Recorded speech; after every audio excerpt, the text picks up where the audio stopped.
The morning dawned with the kind of brittle, hopeful clarity that only exists before a disaster. Seo Rowan stood at the highest point of the capital's main gate, the pale silk of her gown whispering against the ancient stone. Each thread had been chosen for its luminescence, meant to glow like a pearl under the sun when her betrothed, General Jang Myung, first saw her. Her fingers, resting on the parapet, were a tapestry of tiny needle pricks and faint calluses from 5 months of relentless embroidery. The wedding dress waited in a cedar chest at home, a masterpiece of phoenixes and peonies, each stitch a silent prayer for a future that, in her naivety, she still believed was hours away. 5 years. The number echoed in her mind, a solemn drumbeat. She had been 18 when Myung, her childhood friend turned sweetheart, had knelt in her father's modest receiving room. His hands, already scarred from the training yard, had held hers. "Let me build a foundation worthy of you, Rowan. Let me win honor so that when I make you my wife, no one will dare question your status." She had seen the ambition in his dark eyes, the hunger for legitimacy that his family's faded military name could not provide. And she, the overlooked daughter of a minor official who had bought his title, understood hunger. So, she had become his shadow architect. While he trained and campaigned, she stepped into the unseemly, pragmatic world of commerce. She traveled to trade hubs like Lingzhou, her maidenly reputation fraying at the edges as she negotiated contracts, called in debts, and stabilized the shaky merchant enterprises he had invested in with his modest family funds. She learned to read ledgers like poetry and to see the strength in a silk thread's tensile hold. The money she earned bought better weapons, swifter horses, loyal retainers. It bought the intricately crafted, lightweight steel plate he wore now, leading his victorious column down the imperial road. A roar began at the edge of the horizon, a wave of sound rolling toward the city. The banners appeared first, the scarlet and gold of the imperial army, and beside it, the deep blue field and silver falcon of the Jang family. Her heart, that traitorous organ, began to hammer against her ribs, not with a woman's composed joy, but with the frantic, hopeful pulse of the girl she had been when he first promised her the world. She leaned forward, her eyes straining. There he was. Jang Myung astride a massive black warhorse, his posture erect, the sun glinting off the brilliant armor she had commissioned. Pride swelled, fierce and painful. They did this, she thought. Together. Then the world tilted. Her gaze, drawn to the movement beside him, landed on the figure seated before him in the saddle, cradled against his chest. A woman. Her sister. Seo Yura was wrapped in a cloak of vibrant peony pink, her face turned up to Myung's, luminous with a smile Rowan had never seen directed at her. And one of Yura's hands, delicate and possessive, rested not on the horse's mane, but on the pronounced, unmistakable curve of her own abdomen. The roar of the crowd became a dull, throbbing hum in Rowan's ears. She felt the cold seep of the stone through her slippers, climbing her legs, freezing the very core of her. She watched, detached, as the procession halted in the square below. Myung dismounted first, his movements careful, solicitous. He did not look up at the gate. He turned, placed his hands on Yura's waist, and lifted her down as if she were made of spun glass. His touch lingered. He whispered something that made Yura blush and duck her head. Only then, as Yura smoothed her skirts with a gesture of profound belonging, did Myung lift his eyes. He found Rowan immediately. His expression did not change. There was no shock, no guilt, no sorrow. His face, handsome and sharpened by war, was a placid lake. The emptiness in his eyes was absolute. He led Yura forward, toward the official welcoming party where Rowan's parents stood. Her mother, Lady Seo, was dabbing her eyes with a handkerchief. Her father, Master Seo, was beaming, his chest puffed out with importance. They flanked Yura, their postures protective, proud. They did not glance up at their other daughter. The formal greetings began. The prefect of the capital lauded Myung's valor. Myung gave a short, gracious speech, his voice carrying easily on the still air. Then he paused. He turned, not to the officials, but to the crowd, his arm sliding around Yura's shoulders. "People of the capital," he began, his tone shifting into something more personal, more solemn. "Today, I return bearing the Emperor's favor and a heart full of gratitude. But I also return to correct a long-held misunderstanding." Rowan's knuckles were white where she gripped the stone. "Many years ago," Myung continued, "as a boy without perspective, I made a promise of marriage. It was a pledge born of childhood affection, but not of true understanding." He looked directly at the gate now, his gaze finally meeting Rowan's. It was like being struck by a lance of ice. I cannot, in good conscience, bind a woman's life to a boy's mistake. My honor, and hers, demand truth. A murmur rippled through the crowd. Hundreds of faces turned upward, towards the solitary figure in pale silk. My heart and my duty, Myung proclaimed, his voice strengthening, have found their true home with Seo Yura. She has shown me the meaning of devotion. She carries the future heir of the Jang family, and she will be my wife, honored and cherished. The words were a public execution. Each one was a precise, calculated cut. Misunderstanding. Boy's mistake. True home. The cold inside Rowan solidified into something else, something sharp, clear, and dangerously calm. The hum in her ears faded, replaced by a ringing silence. She saw everything with unnatural clarity, the smug curve of Yura's smile, the way her parents subtly shifted to stand between Yura and the crowd, as if shielding a treasure. They knew. They had always known.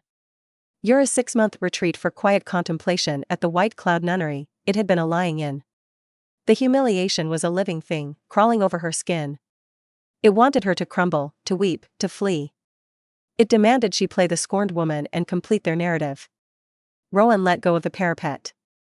She turned and walked, with deliberate, measured steps, down the narrow stairway within the gate tower. Her silk gown flowed around her, a ghost of the celebration that would never be. She emerged into the square, and the crowd parted before her, a sea of gaping faces, pity, and voracious curiosity. She walked until she stood before Myung, Yura, and her parents.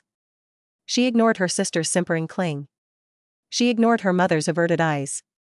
She looked only at Myung. A misunderstanding, she said, her voice not loud, but so clear it carried to the very back of the throng.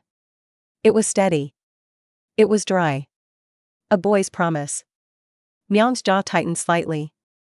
Rowan. Have some dignity. Do not make this more difficult. Dignity. She repeated the word as if tasting it. Then she laughed. The sound was short, harsh, and utterly without mirth. It made several nobles flinch. You speak to me of dignity, General Jang? After I spent 5 years doing what you deemed beneath your honor so you could pursue what glorified it? She took a step closer, her eyes holding his. Shall I list the misunderstandings? The merchant caravan in Lingzhou you invested in, which was failing until I renegotiated every contract. The salt monopoly license you needed, which was granted after I persuaded the minister's wife with a rare perfume I sourced and a trade agreement I drafted. The steel for your armor, she reached out and tapped a finger against the brilliant cuirass on his chest. The ping was metallic and final. Sourced from a mine in the west. The master smith who forged it was retired. He agreed to work again for a sum I secured by selling the jade shipment you thought was lost in the southern pass. She dropped her hand. I did not embroider handkerchiefs and sigh at my window, Myung. I built the foundation you stand on. Coin by coin. Stitch by stitch. And you return not with a wedding procession, but with a pregnant sister and a declaration that I am a misunderstanding to be corrected. The square was utterly silent. Myung's face had lost its placid arrogance. A muscle ticked in his cheek. He had not expected this cold, forensic dismantling of his hero's narrative. He had expected tears, silence, a broken woman he could later pity from a distance. You are upset, he said, his voice low, a warning. You do not know what you are saying. I know precisely what I am saying, Rowan said. She finally turned her gaze to her father. And you, father? Does my labor also constitute a misunderstanding? The silver I sent home every season to maintain this honorable household while you played at politics with other men's money? Master Seo's face purpled with rage and shame. You will hold your tongue, wicked girl. The general has been gracious. He has elevated your sister, brought honor to our name. My labor elevated her, Rowan shot back, her composure cracking for the first time, revealing the raw fury beneath. My honor, which you let me trade in the dirt of market squares, paid for the gown she wears and the roof that shelters her. And you let her steal my future from under it. Her mother let out a choked sound, finally looking at her. There was no apology there, only a frantic, guilty plea for silence. Rowan looked back at Myung and Yura, at the life she had worked for, now twisted into a grotesque parody. The sharp clarity hardened into a permanent, icy resolve in her soul. You wish to correct a misunderstanding, General, she said, her voice dropping back to that terrible, carrying calm. Then understand this. You did not discard a piece of embroidery. You discarded the hand that held the needle. We shall see how your glorious future is stitched without it. She did not wait for a response. She turned her back on them, on her fiancé, her sister, her parents, and walked away. The crowd melted back, giving her a wide berth. No one cheered. No one jeered. The spectacle had been too brutal, too real. She walked past the empty victory arches, the festive banners now seeming like mocking ghosts. The cheers for the general and his new bride began again behind her, but they sounded hollow, far away. Rowan did not go home. There was no home to go to. She stood at the edge of the emptying square, the pale silk of her gown now looking like a shroud. The life she knew was over. It had not ended with a whimper, but with the sharp, ringing sound of her own voice speaking truth to power. And as the cold wind tugged at her sleeves, she realized the most terrifying thing of all. Beneath the devastation, beneath the searing pain, a new and unfamiliar sensation was taking root. It was the first, faint spark of freedom. For 3 days, Rowan moved through the CO household like a ghost. Servants averted their eyes, speaking in hushed tones that ceased when she entered a room. Her belongings had been silently moved from the sunlit chamber overlooking the garden to a small, spare room in the north wing, traditionally used for visiting low-ranking relatives or disciplined children. The message was clear: she was now a guest in what had once been her home, and an unwelcome one at that. Yura's presence, however, expanded to fill every corner. Her laughter, high and bright, tinkled through the halls. Dressmakers and jewelers came and went, their arms laden with rich silks and sparkling gemstones for the upcoming betrothal ceremony. The air smelled of the celebratory honey cakes being prepared in the kitchens. The house was in a state of joyous, hurried preparation for a wedding that was not hers. Rowan felt nothing. The initial, sharp fury had settled into a deep, numb cold. It was a protective layer, shielding her from the paralyzing grief that threatened to crack her open. She spent her days in the small, walled garden at the back of the house, ostensibly tending to the medicinal herbs she had planted years ago. Her hands, skilled with needle and abacus, now methodically plucked weeds, the repetitive motion a quiet mantra against the silence in her head. Her mother came once. She stood at the edge of the herb plot, her fine robes looking out of place among the rosemary and mint. "Rowan," she began, her voice strained. You must try to understand. The general, his position is so precarious. The Empress's favor, an alliance with our family through Yura secures it. It is for the good of everyone." Rowan did not look up from the patch of chamomile she was thinning. "And what of the good of me, mother?" Lady Sio wrung her hands. "You are strong, Rowan. You always have been. Yura, she is delicate. She needs the protection. This is the best outcome." "The best outcome," Rowan repeated flatly. She finally lifted her gaze. Her mother flinched at the emptiness she saw there. "You sold one daughter to buy favor for the other. Do not dress it in the robes of necessity." Lady Sio fled, leaving Rowan alone with the scent of crushed herbs and betrayal. The day of the betrothal ceremony arrived, dawning with a garish cheerfulness. From her window, Rowan watched the servants hang blue and silver lanterns, the Jane colors, along the main path. She dressed with deliberate simplicity. She chose a robe of unadorned, dove-gray silk, the color of ashes and mourning. She left her hair unadorned, secured in a simple knot at her nape. She wore no jewelry, no family seals. She was a shadow, a smudge of gray against the vibrant tapestry of celebration. When she entered the main courtyard, the lively chatter dipped. Every head turned. She felt the weight of their stares, the pity, the curiosity, the outright scorn from those who saw her as a spurned woman making a scene. She ignored them all, walking with a straight back to a quiet spot under a ginkgo tree at the edge of the festivities. She was not hiding. She was observing. She would witness the full measure of their betrayal, and she would remember it. The ceremony was a lavish spectacle. Myung stood at the center, resplendent in a new robe of deep blue embroidered with silver falcons in flight. He looked every inch the triumphant young general, his earlier discomfort buried under a mask of assured satisfaction. Beside him, Yura was a vision in peony pink and cream, her tiny form almost swallowed by the opulence of her gown. Her hand was tucked possessively in the crook of Myung's arm, her smile radiant and fragile. Their parents stood beaming behind them, a united front of ambition fulfilled. The officiant, a high-ranking scholar, was just beginning the formal declarations of intent when a ripple of movement came from the gate. Four palace guards in the distinctive vermilion livery of the inner court entered, followed by a tall, severe-looking man with a powdered face and robes of imperial yellow silk. First-rank steward Wang. All celebration ceased. A wave of silence rolled through the courtyard, followed by nervous whispers. Steward Wang's presence could only mean one thing, a direct message from the imperial palace, from Empress Huang Era herself. Miang and Master Xiao hurried forward, bowing deeply. Steward Wang, this is an unexpected honor, Miang said, his voice carefully modulated. Steward Wang acknowledged him with a slight, chilly nod. His eyes, like chips of black ice, scanned the crowd until they landed unerringly on Rowan, a gray specter under the golden leaves of the ginkgo. A cold dread, sharper than any emotion she'd felt in days, pierced her numbness. By the gracious will of Her Imperial Majesty, the Empress Huang Era, Steward Wang announced, his voice carrying with the trained projection of a courtier, I bear a message for the one known as Xiao Rowan. The air grew thick. Rowan could feel every pair of eyes lock onto her. She remained still, her face a placid mask, though her heart was now pounding a frantic rhythm against her ribs. Steward Wang unrolled a small, elegant scroll. Her Majesty has heard disturbing accounts, he read, his tone devoid of inflection, of a woman overstepping the natural bounds of her station. Of engaging in base commerce, of traveling unescorted, of weaving webs of trade like a merchant, not a maiden of respectable family.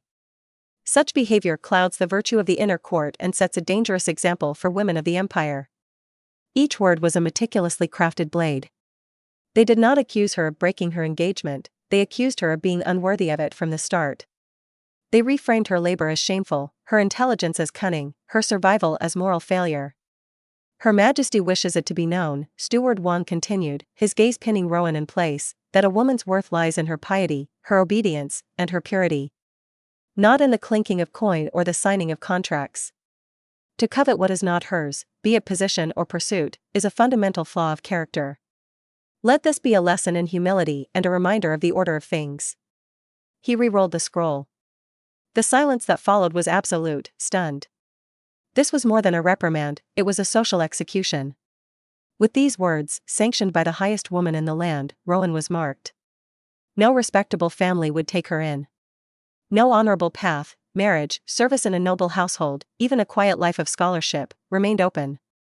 The only doors left were those of a remote nunnery or a slow fade into obscurity and poverty. Her father's face, first pale with shock, then mottled with rage, turned toward her. The disgrace was no longer contained to their family, it had been broadcast to the entire capital, tarnishing the very alliance he sought to celebrate. In his eyes, she saw the final, absolute severing of any paternal bond. As Steward Wang and his guards departed, the ceremony forgotten, Master Xiao strode toward her. The crowd fell back, creating a wide circle. He stopped before her, his breath coming in ragged gasps. You, he hissed, the words trembling with fury. You venomous creature. You could not simply fade away, could you? You had to draw the Empress's ire upon us. His hand rose, and this time it was not a calculated gesture. It was pure, unadulterated wrath. The slap cracked across the courtyard, a sound more violent than any shouted insult. Rowan's head snapped to the side. The force of it sent her stumbling back a step, the taste of copper flooding her mouth. The sting on her cheek was nothing compared to the final, shattering blow to her soul. Get out, he snarled, spit flying from his lips. Get out of my house. You are no daughter of mine. Your very breath brings misfortune. If you have any scrap of the decency you so clearly lack, you will remove your cursed presence and never darken this threshold again. He pointed a shaking finger toward the main gate. The message was unequivocal. She was cast out. Homeless, penniless, and publicly branded as immoral. A single, hot tear betrayed her, tracing a path through the dust on her cheek. She wiped it away with the back of her hand, smearing a tiny streak of blood from her split lip. The numbness was gone, burned away by the acute, paralyzing reality of her situation. She had nothing. No one. She turned, the gray robe swirling around her like a shroud, and began the long walk across the courtyard. The crowd parted once more, but now their looks were different, no longer pity, but a kind of horrified fascination, as if watching a condemned prisoner walk to the scaffold. She could see the triumphant gleam in Yura's eyes, the grim satisfaction on Myung's face. They had won. Completely. As she reached the ornate main gate, her vision blurring at the edges with a haze of despair, a voice cut through the heavy silence. It was a voice she had heard before, but never like this, lazy, arrogant, and laced with a venomous amusement that seemed to cleanse the air of hypocrisy. What a profoundly tedious spectacle. All heads swiveled. Leaning against a lacquered pillar just inside the gate, as if he had been observing a particularly dull play, was Lee Hyen. He was a vision of obscene wealth and casual elegance. His robes were of silk so fine it seemed to drink the light, embroidered with a pattern of golden koi that shimmered with every slight movement. His hair was crowned with a jade pin of exquisite simplicity, and in one hand, he lazily twirled a fan painted with a mountain landscape, the tassel swaying. His features were sharp, beautiful in a way that was almost unsettling, and his pale gold eyes held an expression of profound, theatrical boredom. He pushed himself off the pillar and took a few languid steps into the courtyard, his gaze sweeping over the assembled company as if they were mildly interesting insects. One man's victory procession is another man's farce, it seems, he mused, his voice carrying easily. All this pomp. He flicked his fan toward the blue and silver banners. All this, honor. The word dripped with sarcasm as his gaze landed on Myung. Tell me, General Jang, does it feel heavy? Carrying the weight of a woman's future on your back, only to trade it for a lighter, more politically advantageous model? Myung's face darkened. Lord Lee. This is a private family matter. Is it?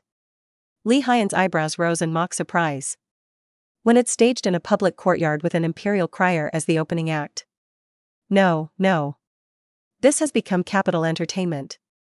He finally let his gaze fall on Rowan, standing frozen a few feet from the gate.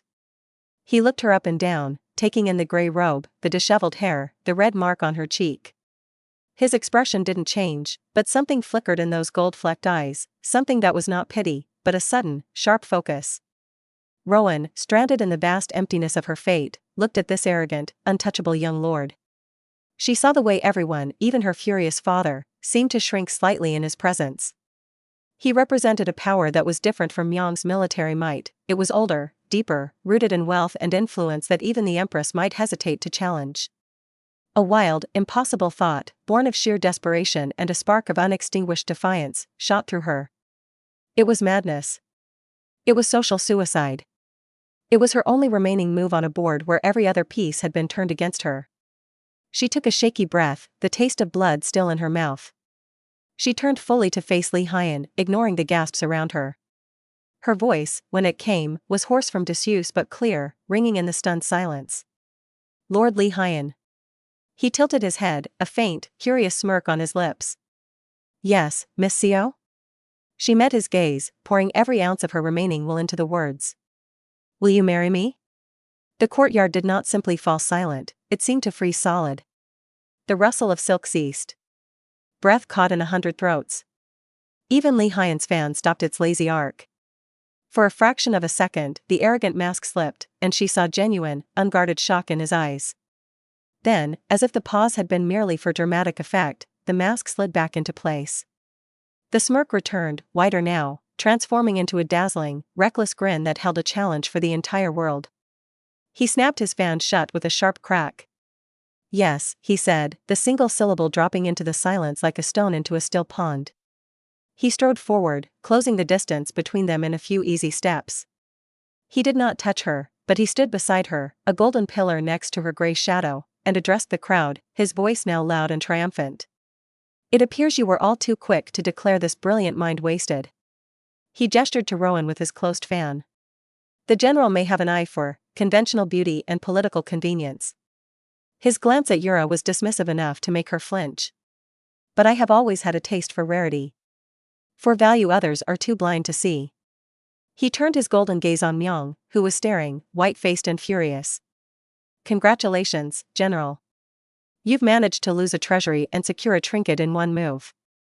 A fascinating strategy. Finally, he looked down at Rowan. His expression softened, just a fraction.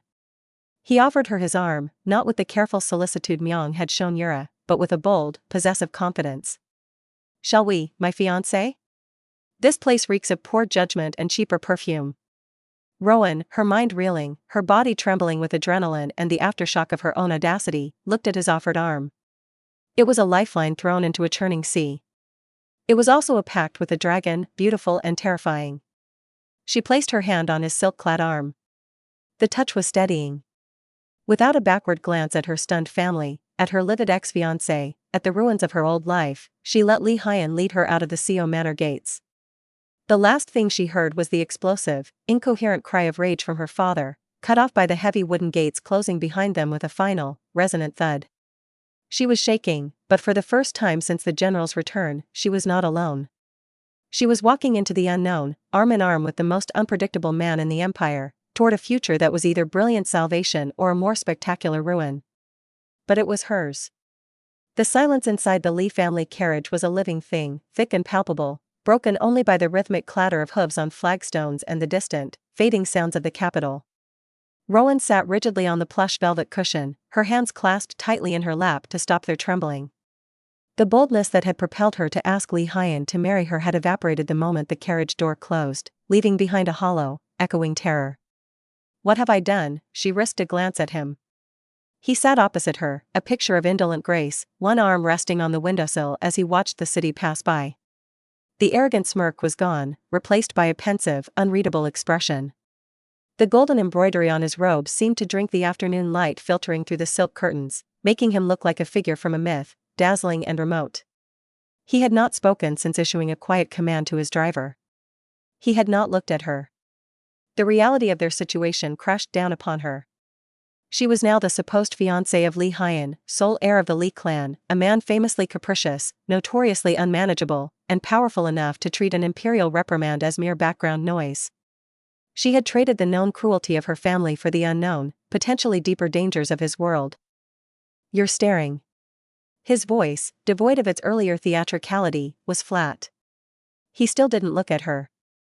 Rowan jerked her gaze away, fixing it on the intricate pattern of the carpet beneath their feet. "My apologies, Lord Li." He let out a short, humorless breath. "Hyan," he corrected. "If we are to be married, you may as well use my given name. The Lord feels excessive under the circumstances." The casual mention of marriage made her stomach clench. "This arrangement," she began, her voice barely above a whisper. "You understand I had no right to ask it. I was cornered. Desperate. You owe me nothing. If you wish to retract your statement once we are away from the spectacle, I will understand. I will find another way." Even as she said it, she knew there was no other way. The nunnery loomed, a cold, silent prospect. Now he turned his head. Those pale gold eyes pinned her, not with mockery, but with a sharp, assessing intelligence that was far more unnerving. "Do I strike you as a man who does things he does not wish to do, Seo Rowan?" She met his gaze, refusing to flinch. "No. You strike me as a man who does things for his own amusement. I am not sure being shackled to a disgraced woman qualifies." A flicker of something, annoyance? Amusement, crossed his face. "You misunderstand. The amusement was in watching that pompous general turn the color of spoiled eggplant. The decision," he paused, looking out the window again. "The decision was my own." He fell silent once more, leaving her more confused than before. The carriage rolled on, passing from the bustling merchant quarters into quieter, tree-lined avenues leading to the city's northern gate. The tension was a physical weight on her chest. Caspian. The name left her lips before she could think, a product of her frayed nerves and the oppressive quiet. She had heard his servants use it once, years ago in Lingzhou. He went utterly still.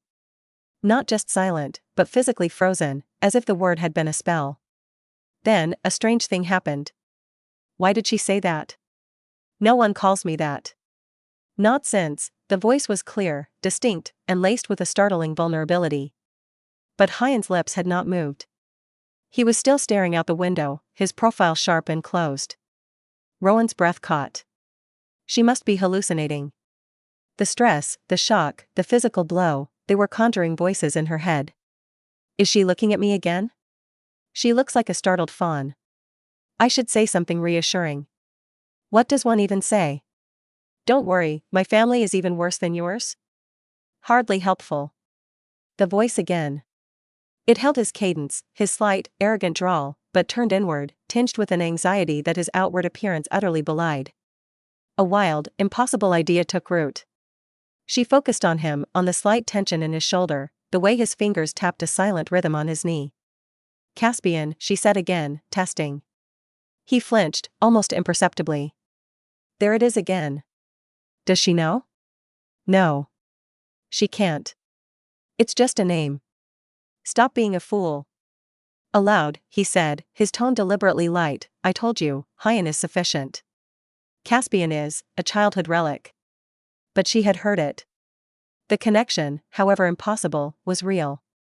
When she spoke his private name, she could hear the torrent of thoughts behind his carefully constructed mask. It was a terrifying intimacy, a window thrown open into a room she had no right to enter. And yet, in her desolation, it felt like a rope in the dark. She decided to experiment, to ground herself in this madness. "You were in Lingzhou," she stated, changing the subject. He glanced at her, wary. "I am often in Lingzhou. The Li family has many interests there." 3 years ago, she pressed. "The plot of land by the Western Canal. You owned it. You refused to sell, then suddenly raised the price to an absurd level the day before our meeting." His eyes narrowed slightly. "You have a good memory for business dealings." She remembers that? It was the day after the birthday no one acknowledged. I was in a foul mood. I wanted the world to be as miserable as I felt. The inner voice was sour, ashamed. "You were in a terrible mood that day," Rowan said softly, not quoting his thought, but aligning with the truth she now perceived. Hyan, Caspian, stiffened. How could she know that? "Was I?" he deflected aloud. "I recall you being particularly stubborn. You argued the value of the land down to the last copper, as if your life depended on it." "It did," Rowan said simply. "Or at least, Nyang's ambitions did. I needed that land for a warehouse." She leaned back, watching him. The fear was receding, replaced by a cautious, analytical curiosity. This man was a puzzle, and she had just been handed the key. "The next day, when I came to your manor to negotiate, you had a pile of gift boxes tossed in a corner of the hall. Jewels spilling out. You hadn't even opened them. The carriage hit a bump, jostling them." Caspian's gaze was now fully on her, intense and searching. The mask was still there, but cracks were showing. She saw that? No one saw that. The servants were ordered to leave them. She noticed the gifts no one cared about. Aloud, he forced a scoff. "Sentimental clutter. I have no use for trinkets." "It was your birthday," Rowan whispered. The air left the carriage. All pretense vanished from his face. He looked at her, truly looked at her, and for a moment, she saw not the untouchable young lord, but the lonely boy he must have been, a boy surrounded by wealth but starving for a glance, a word, a sign of genuine regard. The vulnerability in his gold-flecked eyes was raw and shocking. Why does she remember these things? No one remembers. His inner voice was a quiet storm of confusion and a desperate, aching hope. He looked away first, breaking the connection. "You are observant," he said, his voice rough. "I had to be," she replied, her own guard lowering slightly. "When you are not the favorite child, you learn to read the room. To notice the details others miss. It's how you survive." A long silence stretched between them, but it was different now. The tension had shifted from fear to a mutual, wary recognition. They were two strangers who had, by accident or fate, glimpsed the hidden wounds in the other. As dusk began to paint the sky in shades of violet and orange, they stopped at a luxurious posting inn reserved for the Li family. A private courtyard and suites were made available instantly. Caspian remained aloof, giving orders to servants with cool efficiency, but he ensured a hot meal and a change of clothes, simple, elegant, and clearly new, were brought to her room. He did not join her for dinner. Alone in the quiet room, Rowan replayed the day. The public humiliation, the sting of her father's hand, the dizzying gamble of her proposal, and the bewildering discovery in the carriage. She could hear his thoughts. It defied reason, but it was real. And in hearing them, she had seen past the gilded arrogance to the lonely, neglected heart beneath. He was as much an outsider in his world of lavish isolation as she was in her world of grasping ambition. The next morning, they set off again. This time, the silence was less oppressive. She watched the countryside roll by, lush fields giving way to forested hills. She was stealing glances at him, not out of fear, but study. "Caspian," she said quietly, invoking the connection. He didn't flinch this time, just turned his head expectantly, though she saw the faint tightening of his jaw. What does she want now? An apology for my family's impending frosty reception? A guarantee of happiness? I can offer neither. You don't have to do this, she said, responding not to his spoken question but to the anxiety in his thoughts. You could deposit me at a nunnery with a generous donation. It would be kinder than subjecting me to a family that clearly values its peace. He stared at her, utterly baffled. Is she rejecting me? No, she's testing. Or protecting herself. Would you prefer the nunnery? He asked, his tone carefully neutral. I would prefer not to be a burden born of pity or a momentary whim, she answered honestly. Pity? Whim? The inner voice was sharp, almost offended. She thinks this is a whim? I rode through the night from Yongjin when I heard the rumors of her humiliation. I watched from the sidelines, waiting for her to break, to need someone. Anyone. And when she finally looked at me, he cut off his own thought, but the heat of it lingered in the air between them. Rowan's cheeks warmed. He hadn't been passing by. He had come for her. It is not pity, he said aloud, his voice low and intense, finally speaking in harmony with his thoughts. And it is not a whim. He looked out the window, his posture rigid. My parents, the Lee family, they are a portrait of perfect obligation. They have given me every material thing. And nothing else. They will accept you because I have chosen you, and their duty is to uphold my choices. Do not expect warmth. He was warning her. Offering the truth of his world as she had inadvertently offered the truth of her past. I am not accustomed to warmth, Rowan said. I am accustomed to utility. At least with you, the terms seem honest. He barked a short, genuine laugh, the first she'd heard from him. It transformed his face, making him look younger, less like a statue. Honest. She calls this honest. If she only knew the chaos in here. Then we have an understanding, he said, a real, if weary, smile touching his lips. A partnership between two utilities. We will navigate the frost together. On the third day, as the grand, mist-shrouded mountains that cradled Yongjin came into view, something had fundamentally shifted. They spoke of inconsequential things, the quality of the tea at the inn, the migrating birds overhead. But now, Rowan would occasionally say his name, not to probe, but to listen. She heard his worries about the reception, his contempt for the sycophants who would surround them, his secret pleasure in her quiet composure. She hasn't cried once. Not once. Even when her father, she is made of steel and silk. How did that fool Myung not see it? And once, when she was looking out at a particularly beautiful valley, she heard him think, with a softness that made her heart ache, I wish I could give her something beautiful that isn't tainted. Something just for her. He did not speak the sentiment aloud. He simply ordered the carriage to stop for a moment so she could take in the view. Standing by the roadside, the wind tugging at their robes, Rowan looked from the majestic landscape to the man beside her. The arrogant young lord was a shield, a character he played to perfection. Caspian, the boy with the unopened gifts, was the reality. And she, the disgraced daughter, was perhaps seeing him more clearly than anyone ever had.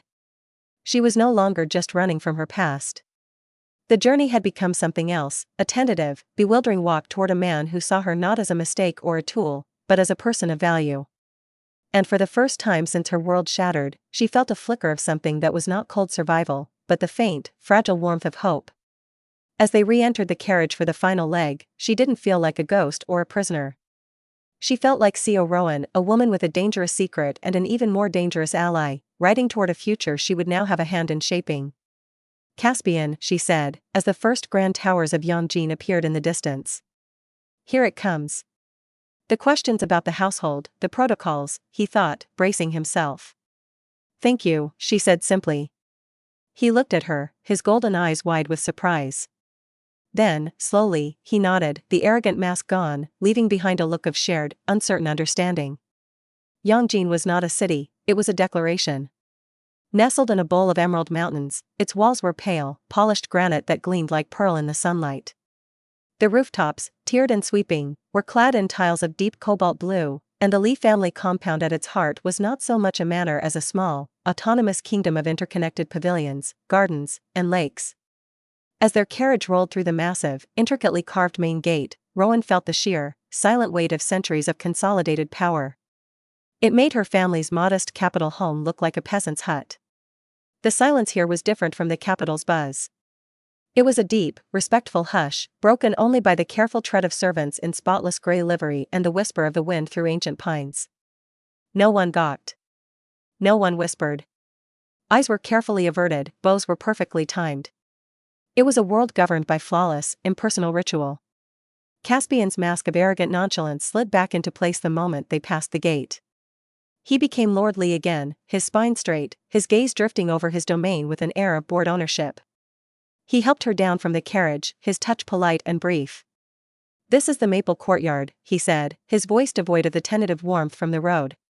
He gestured to a stunning, secluded complex surrounded by a grove of fiery red maple trees just beginning to turn.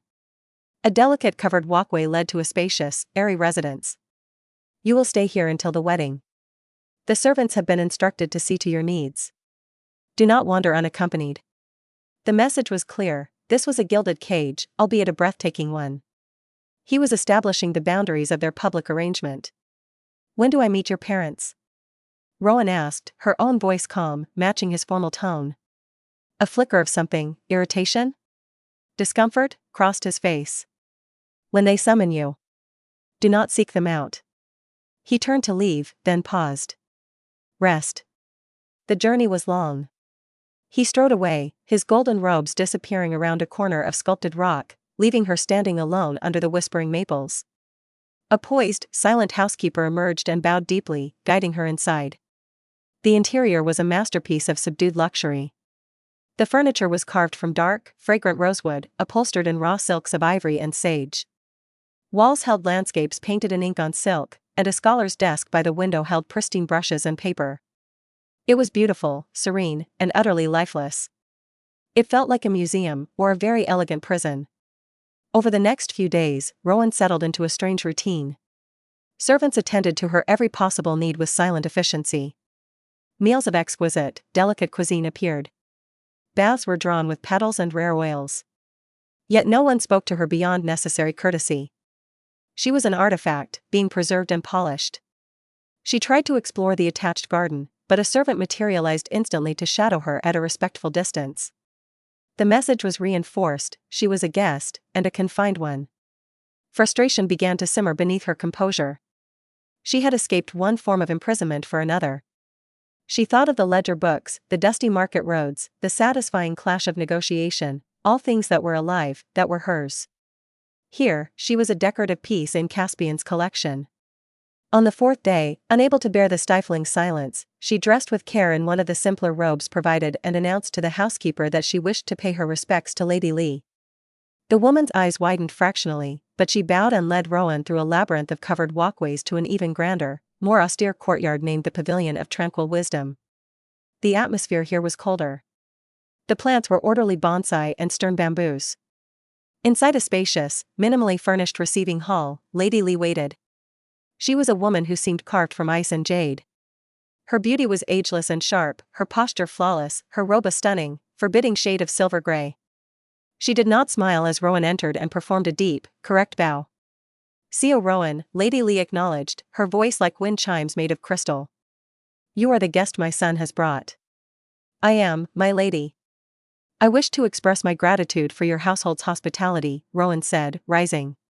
Lady Lee's gaze swept over her, assessing, finding nothing of interest. "Hyan's affairs are his own. You require no permission from me. If he chooses to marry you, then he shall. You need not trouble yourself with reporting to me." She picked up a cup of tea, the dismissal absolute. "You may go." The interaction lasted less than 2 minutes. It was not hostile, it was nothing. It was the void of absolute indifference. Rowan left feeling colder than when she entered. She finally understood Caspian's warning. This was the emotional landscape he had navigated his entire life, boundless wealth framing absolute neglect. She returned to the maple courtyard, a new kind of ache in her chest, an ache for him. That afternoon, she found him waiting in her receiving room. He was examining one of the ink paintings, his back to her. "I told you not to seek them out," he said, without turning around. His voice was tight. "I was paying my respects, as duty dictates." He turned then, and his golden eyes were bright with a complex emotion, anger, embarrassment, and a hint of that vulnerable boy. Why does she have to see? Why does she have to witness the glorious emptiness? Your duty here is to me, not to them. Their approval is irrelevant. Their attention is a currency they do not spend. I see that now, Rowan said softly, her frustration melting into a painful understanding. She took a step closer. Caspian, the day you raised the price of the land in Lingzhou. It was the day after your birthday, wasn't it? He went still, the mask threatening to crack. She remembers. She connects it. No one has ever, and the gifts in the corner. They were from them, weren't they? Unopened because the thought behind them was absent. He looked away, his jaw working. I don't wish to discuss this. You don't have to, she said. She walked to the window, looking out at the perfect, lonely maples. My parents forgot me for 5 years in a backwater town. They brought me to the capital only when it was convenient, and then spent every day since wishing I was more like my sister, softer, sweeter, less visible. They loved the idea of a daughter who elevated them. Not me. She turned to face him. So you see, we are both utilities to our families. Yours is a jeweled display piece. Mine was a workhorse. But we are not utilities to each other. The air between them charged. The carefully maintained distance of the past few days evaporated. He stared at her, his defenses laid bare by her blunt, unflinching empathy. What are we to each other, then? He asked, his voice barely a whisper. I don't know, Rowan admitted. Allies, perhaps. Survivors. We have a pact. A faint, defiant smile touched her lips. And we have a wedding to plan, do we not? Since no one else seems interested. The tension broke. A slow, genuine smile spread across Caspian's face, the first she'd seen since arriving in Yongjin. It transformed him entirely. She's not afraid of the emptiness. She's naming it. She's staying. They expect a grand spectacle dictated by astrologers and social climbers, he said, a mischievous glint entering his eyes. Do they? Rowan asked, her own spirit rising to meet his. What do we expect? He laughed, a free, easy sound that seemed to startle the silent room. Chaos. And a great deal of annoyance from the old guard. He strode to the door and called for a servant. Fetch a set of dice. The ivory ones inlaid with jet. The servant returned, bowing, with a small silk pouch. Caspian poured 2 exquisitely carved dice into his palm. Shall we, partner? He said, holding them out to her. The most important decision of our lives.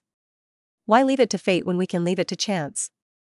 The absurdity of it, the sheer rebellion against the cold, prescribed order of their world, was intoxicating. Rowan took 1 die, its surface cool and smooth. What are the stakes? The date of our wedding, Caspian said, rolling his own die in his hand. We each roll 1. The numbers represent the month and the day. Whatever it lands on, we marry. No arguments. No astrologers. It was madness. It was perfect. Agreed, Rowan said, her heart pounding with a thrill that had nothing to do with fear. They knelt on either side of the low rosewood table. On 3, Caspian said, his eyes locked on hers, sparkling with shared conspiracy. 1, 2, 3. The dice clattered onto the polished wood, spinning, a tiny symphony of rebellion. Rowan's die settled first. A single pip glowed in the jet inlay. The first. Caspian's die wobbled, then stopped. 4 pips. The 4th. The first day of the 4th month. Caspian stared at the result, then let out a breathless chuckle. My birthday, he said, wonder in his voice. The date is my birthday. Rowan felt a strange, profound rightness settle over her. It was the date associated with his deepest loneliness. And they were reclaiming it, making it theirs. A day for new beginnings, she said softly. He looked at her, the laughter fading into something more profound. She doesn't know. She can't know what this means. Aloud, he simply said, yes. For a week, a fragile, shared peace descended. They took meals together in the maple courtyard, the formality melting away. They bickered lightly over trivial things, the merits of different tea regions, the best way to structure a trade agreement, but it was a fond bickering, a dance of minds that found joy in the clash. He showed her, from a distance, the famed Lee family library and the aviary of rare birds. She told him stories of her travels, of the sharp, honest people she'd met in market towns. They were building a bridge across their shared solitude. Then, the storm arrived. It was the day they had decided to informally announce the date to the household stewards. Rowan was in the garden, explaining to Caspian a particularly clever method of inventory accounting she'd developed, when a tremor of disruption rippled through the compound's usual silence. Shouted commands. The clatter of armored boots on flagstones. A guardsman in Lee livery ran up, bowing hastily. "My lord." A rider at the main gate. "He demands entry." He is General Jang." The fragile piece shattered.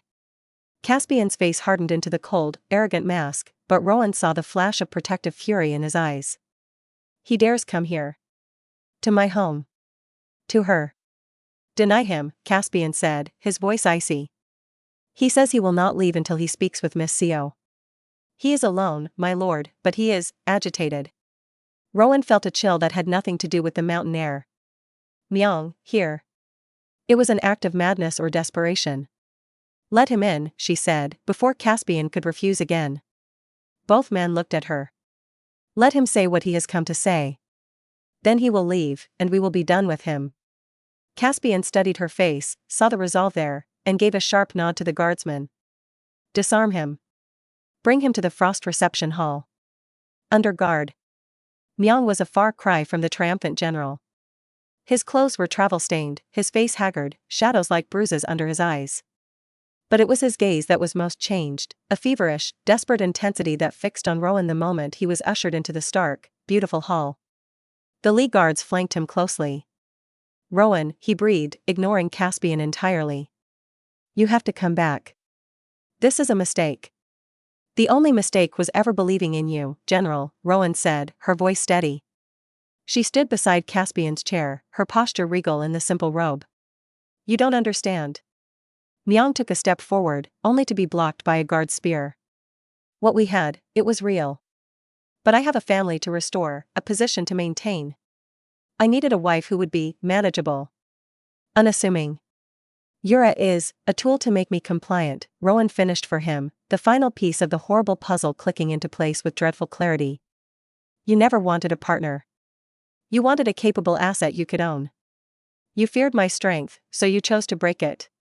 You humiliated me publicly, you let the Empress ruin me, also I would have nowhere to turn but back to you, grateful for whatever scraps you deigned to give me. Probably as a concubine, where you could still use my mind but control my status." Myung's face went white. She had seen directly into the dark heart of his calculation. "You wanted me hollowed out," she continued, each word a hammer blow. "You didn't just betray me, Myung. You tried to annihilate me." His desperation curdled into rage. "And what is this?" he spat, finally glaring at Caspian, who watched with the detached interest of a cat observing a wounded mouse. "Trading one master for another? A prettier cage? He's a wastrel, a decoration. He'll discard you when he's bored." Caspian didn't rise from his chair. He merely tilted his head. "The difference, General, is that I see the treasure, not the cage. And I have no interest in breaking what is already perfect. I merely wish to admire it. A concept your rather brutish mind seems to struggle with."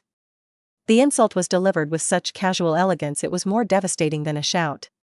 Myung snarled, and in a flash of movement born of a soldier's instinct, he twisted, grabbed the haft of the guarding spear, and wrenched it sideways. In the same motion, his other hand drew a concealed dagger from his boot. The room erupted. Guards shouted. But Myung wasn't aiming for Caspian. He lunged past him, toward Rowan, his eyes wild. "If I can't have you, no one will." He never reached her. Caspian moved faster than Rowan thought possible. He wasn't a soldier, but he was lithe and furious. He didn't try to block the dagger. He shot forward and drove his own body between Myung and Rowan, using his momentum to slam a sharp, precise blow from his closed fan into the nerve cluster on Myung's wrist. The dagger clattered to the floor. In the next instant, 4 guards were on Myung, pinning him face down on the cold stone. Breathing heavily, Caspian stood over him, all pretense of laziness gone. His golden eyes burned with a cold, terrifying fire. "You drew a weapon in my home," he said, his voice low and deadly. On my intended. He looked at the captain of the guard. Throw him in the Blackwater prison. He is to be held for treason against a royal affiliate. I will decide his fate later. As guards dragged a cursing, struggling Myung away, the frantic energy drained from the room, leaving a ringing silence. Rowan was trembling, not from fear of Myung, but from the violent confirmation of his twisted desire. He had truly meant to kill her. She felt a hand on her arm. Caspian was beside her, his touch gentle, his face pale. Are you hurt? She shook her head, words failing her. He pulled her into an embrace, not romantic, but solid and protective. She could feel his heart pounding against her cheek. I will kill him. If he had touched her, I would have torn him apart with my bare hands. The thought was a savage growl in his mind, a stark contrast to his controlled exterior. In that moment, the last of her reservations burned away. This man, with all his arrogance and hidden pain, would burn the world for her. He was not her cage. He was her sanctuary, and she was his. The first day of the 4th month, she whispered into his robes, clinging to the date they had chosen, a talisman against the darkness. He held her tighter. Yes, he murmured back, his voice rough. A day for new beginnings. But as they stood in the shattered quiet of the Frost reception hall, the shadow of Myung's madness lingered. His arrival was no mere act of passion, it was a symptom of a deeper, more dangerous obsession. The peace of Yongjin had been an illusion. The storm was just beginning. The silence after Myung's violent removal was a thin, fragile membrane stretched over a chasm of tension. For 3 days, the Lee compound in Yongjin thrummed with a subdued, watchful energy. The gilded cage of the maple courtyard now felt like a fortified keep. Guards, usually discreet presences at the perimeter, were now visibly stationed at its entrances, their expressions grim. The carefree conspiracy of rolling dice for a wedding date seemed like a memory from another lifetime.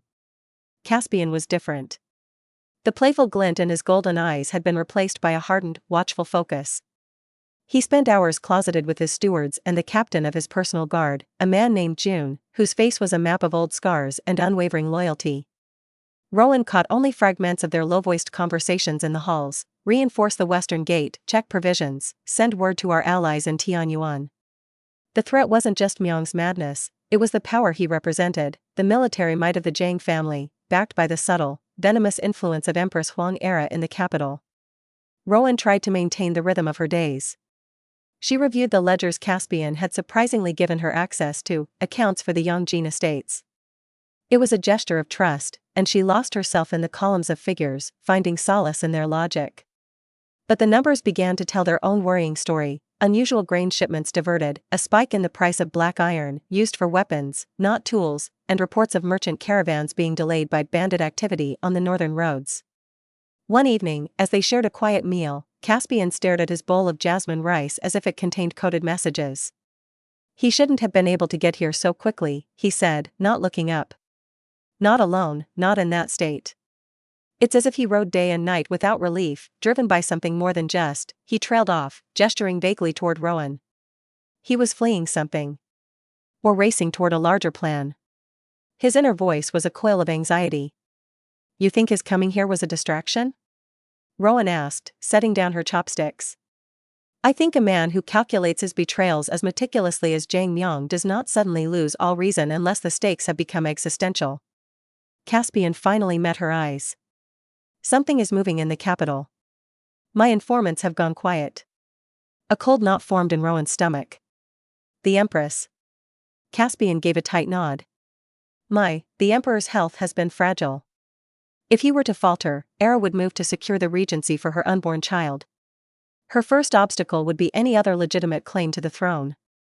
He said the last words with a strange, hollow weight. Rowan remembered the cryptic words of Lord Lee before the fire: a status like that, whose child could you possibly be? The pieces hovered at the edge of understanding, terrifying and immense. Before she could probe, a guard appeared at the doorway, bowing deeply. My lord, a messenger from the capital. He bears the personal seal of the inner physician, Chong. Caspian was on his feet in an instant. He strode from the room, leaving Rowan alone with the cooling food and her spiraling dread. He did not return that night. Rowan slept fitfully, haunted by dreams of silent palaces and Myung's feverish eyes. She was awakened just before dawn, not by light, but by a sound, a distant, booming crump that shuddered through the very foundations of the courtyard, followed by the faint, panicked scream of a horse. She threw on a robe and rushed to the door. The eastern sky, visible over the compound walls, was not the pale gray of dawn, but an ominous, pulsing orange. The smell hit her next, acrid and thick, the scent of burning lacquer, silk, and timber. Fire. Chaos, meticulously controlled, erupted in the courtyard. Guards formed ranks. Servants ran with buckets, their faces masks of terror. Through the open gate, Rowan saw other plumes of smoke rising from different quarters of Yongjin. This was not an accident. It was a coordinated attack. Caspian appeared then, striding into the courtyard. He was dressed not in silks, but in close-fitting dark travel clothes, a long, slender sword at his hip. His face was smudged with soot, his eyes blazing in the hellish light. "The prison is ablaze," he said, his voice cutting through the din. He grabbed Rowan's arm, his grip firm. "Myung is gone. Freed by traitors within the guard. The city gates have been opened. An army is marching on Yongjin." The words were blows. The compound, a symbol of immutable power, was suddenly a trap. "We must get you to the escape tunnels," Caspian said, pulling her toward the inner gardens. "June will take you to Tianyuan. Our allies there will protect you." "And you?" Rowan demanded, digging in her heels. "I must secure the compound. Ensure the archives are destroyed. Find my..." He cut himself off, but his head jerked toward the direction of the main residential complex, where the fire glow was brightest. "Mother." Despite her coldness, despite the lifetime of neglect, it was an instinctive, human fear. Rowan saw the conflict in his eyes, the duty to his legacy, the pragmatic need to flee, and the stubborn, unwelcome pull of a son's obligation. "We go together," Rowan stated, reversing their direction and pulling him toward the main halls. "Rowan, no. It's not safe." "Nowhere is safe," she shouted over the growing roar of the flames. "You said we navigate the frost together. We navigate the fire together, too." He hesitated for only a second before yielding, a grim smile touching his lips. "Stubborn, impossible woman. My woman." Together, they ran through the chaotic beauty of the compound, dodging falling embers and frantic servants. The pavilion of tranquil wisdom was an inferno. The dry, ornamental bamboos had gone up like torches, and the main structure was fully engulfed, flames licking hungrily at its elegant eaves. A circle of servants stood helplessly, throwing futile buckets of water at the conflagration. And there, framed in the main doorway, stood Lady Li. She was not trying to escape. She stood perfectly erect, her silver-gray robes already touched with black at the hem. The heat warped the air around her, making her seem like a mirage. Her face, illuminated by the blaze, was strangely calm. Caspian skidded to a halt, Rowan beside him. "Mother," he screamed, the word raw, tearing from a place he'd long kept sealed. He took a step toward the wall of heat. Lady Li's eyes found him. In the dancing light, Rowan saw not the icy matriarch, but a woman etched with a profound, weary sadness. "Stop, Hyen," she called, her voice carrying strangely clear over the crackle and roar. "Do not come closer. The side passage, the servants' entrance." Caspian yelled, pointing. "It has already collapsed," she said, as if discussing the weather. She took a step back, deeper into the doorway, the flames curling behind her like a dreadful canopy. "This is as it should be." "No." Caspian surged forward, but a falling beam crashed down between them, sending up a shower of sparks and forcing him back. He coughed, eyes streaming from smoke and anguish. Lady Li's gaze softened, just for an instant. "You are not my son," she said, and the words, spoken so plainly amidst the destruction, were more devastating than any fire. "Your father and I, because of the duty of raising you, we were never permitted to have a child of our own. All these years. I could not love you. I tried to hate you." Her voice broke, the first crack in her perfect composure. "But hearing you call me mother one last time, I find I cannot." Caspian stood frozen, his face a mask of utter devastation.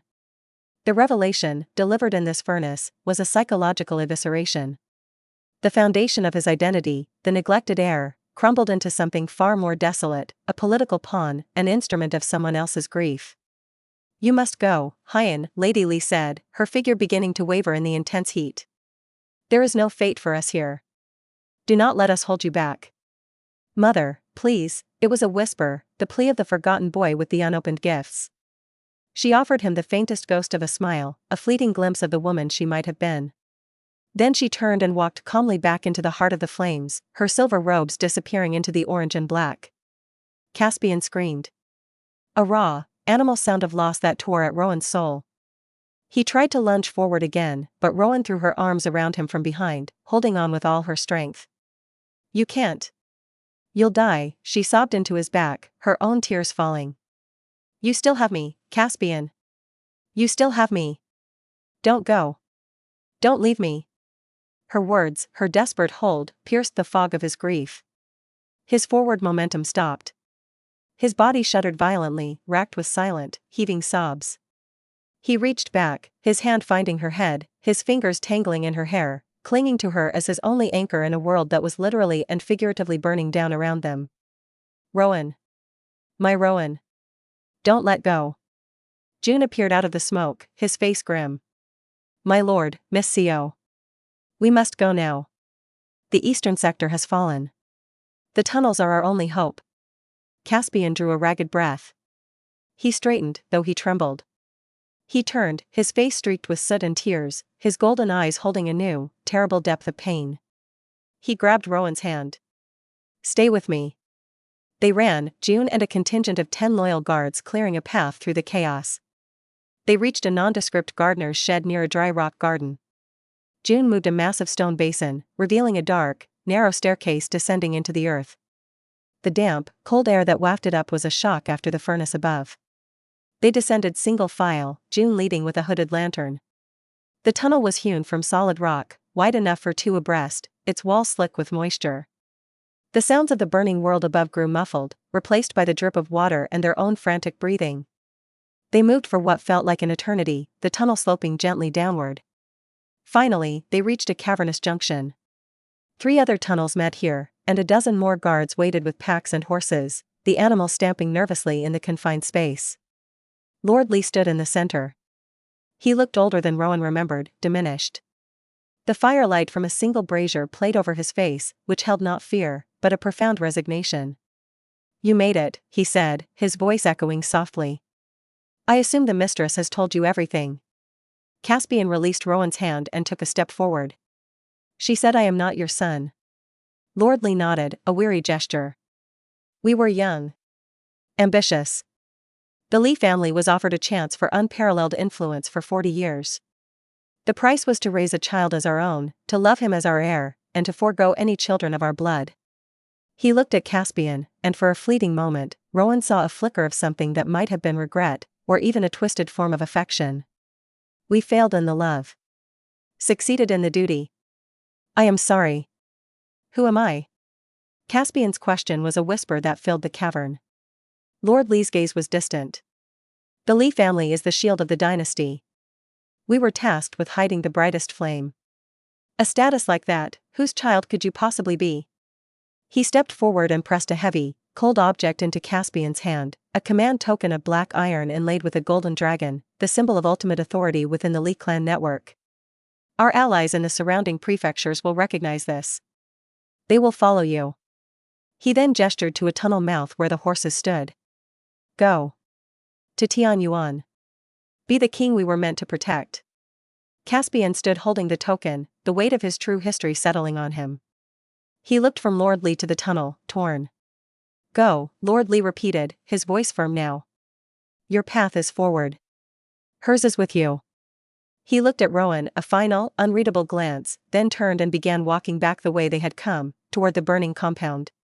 June urged them toward the horses. They mounted. The tunnel leading out was longer, the air growing fresher. Rowan could see a pinprick of night sky ahead, the exit, hidden in a copse of trees outside the city walls. As they neared the mouth, a figure detached itself from the shadows. One of the guards who had been with them since the junction. He fell to his knees before Caspian's horse, head bowed. My lord, the way is clear. But we must hurry. Scouts report Zhang's cavalry are fanning out. Caspian nodded, urging his horse forward. As he passed the kneeling man, the guard moved. It was a blur. A short blade, glinting in the starlight from the exit, flashed upward, aimed at Caspian's thigh, a crippling blow. "Traitor!" June roared. But Rowan was already moving. She hadn't trusted the sudden submission. She kicked her horse forward, between the blade and Caspian. The knife meant for him grazed her mount's flank, making it scream and rear. In the confusion, June and 2 other guards were on the assassin, dragging him down. The commotion spooked the other horses.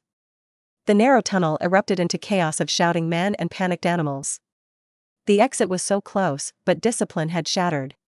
And then, from behind them, deep within the tunnel they had just traversed, came the distinct, echoing sound of many booted feet.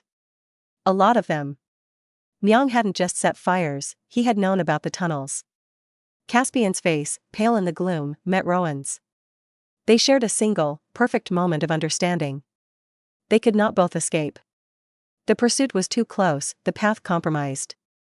All the lessons of Rowan's hard life, the cold calculus of survival, the need to protect one's investment, coalesced into one crystalline decision. Myung wanted her. He was obsessed. She was the bait, the prize, the unresolved thread. Before Caspian could formulate a plan, Rowan acted. She leaned over, grabbed the ornate golden hairpin from her own disheveled hair, and with all her strength, stabbed it into the hindquarter of Caspian's horse. The beast screamed in agony and bolted, a powerhouse of pain-fueled momentum charging straight for the tunnel exit. Caspian, caught completely off guard, could only hold on as his horse carried him helplessly out into the night. "No! Rowan!"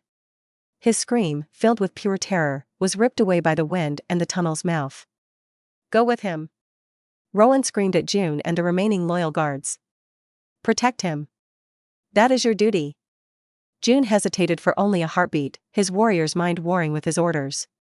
He saw the determination in her eyes, heard the approaching soldiers. He gave a sharp, agonized nod. "To the Lord," he yelled, and he and the others spurred after the fleeing Caspian. Rowan was alone in the tunnel, save for the bound traitor and the thundering approach of their enemies. She took a deep breath of the dank, free air. She mounted her own skittish horse, not to flee, but to turn it around, facing back into the dark heart of the tunnel. She drew a small, sharp dagger from the saddlebag, a gift from Caspian days ago, for peeling fruit, he'd said with a wink. She rode at a walk toward the oncoming torchlight. The first of Myung's soldiers appeared, their faces hard and eager in the flickering light. They saw a single woman on a horse, a silhouette against the distant exit. And then they saw General Zhang himself push to the front, his eyes wild, triumphant. He saw her, alone, and a savage smile split his face. "Rowan. I knew you'd see reason. You came back to me." She stopped her horse a dozen paces from him. The soldiers fanned out, blocking the tunnel. She looked at Myung, at the man who had been her past, her purpose, and her ruin. All the fear, the hurt, the cold fury distilled into a perfect, icy point. She slid from the horse and knelt in the damp earth of the tunnel, her head bowed in a posture of utter submission. The gravel bit into her knees. Myung's triumphant laugh echoed off the stone. "You see? In the end, everyone kneels." He strode forward, magnanimous in his victory. "You made the right choice. The only choice." He reached down to take her hand and pull her to her feet. As his fingers closed around hers, Rowan moved. It was the movement of a striking snake, honed by years of surviving in markets where pickpockets and cutthroats lurked. She twisted her grip, yanked him off balance toward her, and in the same fluid motion, reversed the dagger in her other hand and drove it up and deep, just below his ribcage. The triumph in Myung's eyes shattered into pure, uncomprehending shock. He gasped, warmth flooding over her hand. His soldiers cried out, surging forward. "You really thought," Rowan whispered, her lips close to his ear as he sagged against her, "that after everything, I would ever kneel to you again?" A soldier raised his sword. But Myung, choking, managed to rasp, "Stop. Don't kill her." He looked at her, his face pale, pain and a dawning, horrible understanding warring in his expression. "For him," he choked out. "You did this, for him." Then his eyes rolled back, and his weight fell fully upon her. The last thing Rowan felt before a soldier's gauntlet fist connected with the back of her head was the slick, hot blood on her hands, and the faint, fading echo of Caspian's scream in her mind. Darkness, warm and absolute, swallowed her whole. Consciousness returned to Rowan in a nauseating spiral of throbbing pain and disorientation. The world was dark, swaying, and smelled of horse sweat, leather, and the iron-rich scent of blood, her own, dried on her temple where the soldier had struck her.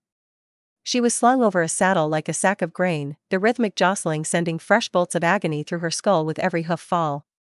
Her wrists were bound tightly behind her back, the rough hemp chafing her skin. She kept her body limp, her breathing shallow, playing the unconscious captive while her mind raced. The last moments in the tunnel replayed, the feel of the dagger sinking into Myung's flesh, the shock in his eyes, his gurgled accusation. For him. You did this for him. He was alive, then. Wounded, but alive. And he had ordered her kept alive. That was her only leverage. She focused on the sounds. The clatter of many hooves on packed earth. The jingle of harnesses and armor. They were riding hard. Not back toward burning Yongjin, but away from it. Toward the capital. After an eternity, the pace slowed. She heard the challenge of sentries, the creak of heavy gates, and then the distinctive echo of hooves on cobblestones. They were inside a city. The air changed, smelling of smoke, sewage, and densely packed humanity, the capital. She was hauled off the horse, her knees buckling as her feet hit the ground. Strong hands kept her upright, half dragging her through a series of corridors. She caught glimpses through her hair, polished stone floors, severe architecture, military banners. The general's manor. Myung's personal stronghold. They threw her into a small, windowless room. It was not a dungeon cell, it was a spare bedchamber, stripped of anything that could be used as a weapon or a tool. A narrow bed, a chamber pot, a single stool. A sliver of gray light seeped under a heavy wooden door. The bolt slammed home with finality. Alone, Rowan assessed her cage. The bonds on her wrists were knotted expertly. She worked at them, ignoring the pain as the hemp ground her skin raw, but it was useless. She staggered to the door, putting her ear to the thick wood. 2 guards. She could hear their low murmurs. She retreated to the bed, her mind turning from escape to strategy. Myung wanted her alive. Why? As a trophy? A bargaining chip? Or did some twisted strand of his obsession still believe she could be broken and remolded? Hours passed, measured by the thin line of light under the door fading into darkness. A slot at the bottom of the door opened, and a wooden tray with a bowl of watery porridge and a cup of water was pushed through. No utensils. She ate and drank, forcing the bland food down, preserving her strength. This was a different kind of battle, a war of wills, of psychology. She was weaponless, friendless, but she had her mind. And she knew her enemy. The next morning, the bolt scraped back. The door opened to reveal not soldiers, but her family. Seo Yura swept in first, a vision of blooming maternity in soft lavender silk, her hand resting on her rounded belly. Her face was a perfect mask of sisterly concern, but her eyes shone with a venomous, gloating triumph. Behind her, Master and Lady Seo hovered, their expressions a mix of anxiety and stern disapproval. The door remained open, 2 guards flanking it. Elder sister, Yura cooed, her voice dripping with false sweetness. Look at you. In such a modest accommodation. She glanced around the bare room with theatrical pity. The general is so merciful. After your vicious attack, many would have called for your head. Rowan remained seated on the bed, back straight. She said nothing, just watched them. Her father stepped forward, his face stern. Rowan. This rebellion ends now. You have shamed us, defied the general, and aligned yourself with the traitorous wastrel. But the general, in his infinite benevolence, is willing to forgive. You must apologize. Submit. Accept your proper place. And what place is that, father? Rowan asked, her voice hoarse from disuse but calm. The concubine of the man who ruined me? The disowned sister living on the scraps of your favor? Lady Seo wrung her hands. It is more than you deserve. You should be on your knees with gratitude that he still wants you after your scandalous behavior with that lead degenerate. Rowan's gaze shifted to Yura's smug face. A plan, cold and razor-sharp, began to form. She would use their own vanity and insecurity against them. She let a slow, weary smile touch her lips. You're right, of course, she said, her tone shifting to one of resigned melancholy. She looked at Yura. He has you now. The beautiful, gentle, appropriate wife. Carrying his heir. What use does he have for a used-up merchant's daughter like me?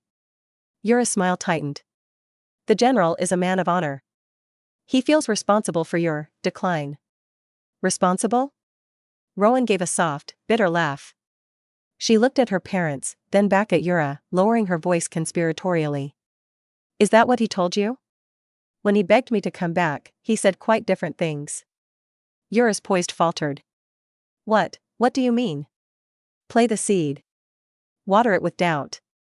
Rowan leaned forward slightly. In the tunnel, before I lost my temper, he said this marriage to you was a political necessity. A duty to secure the Empress's support.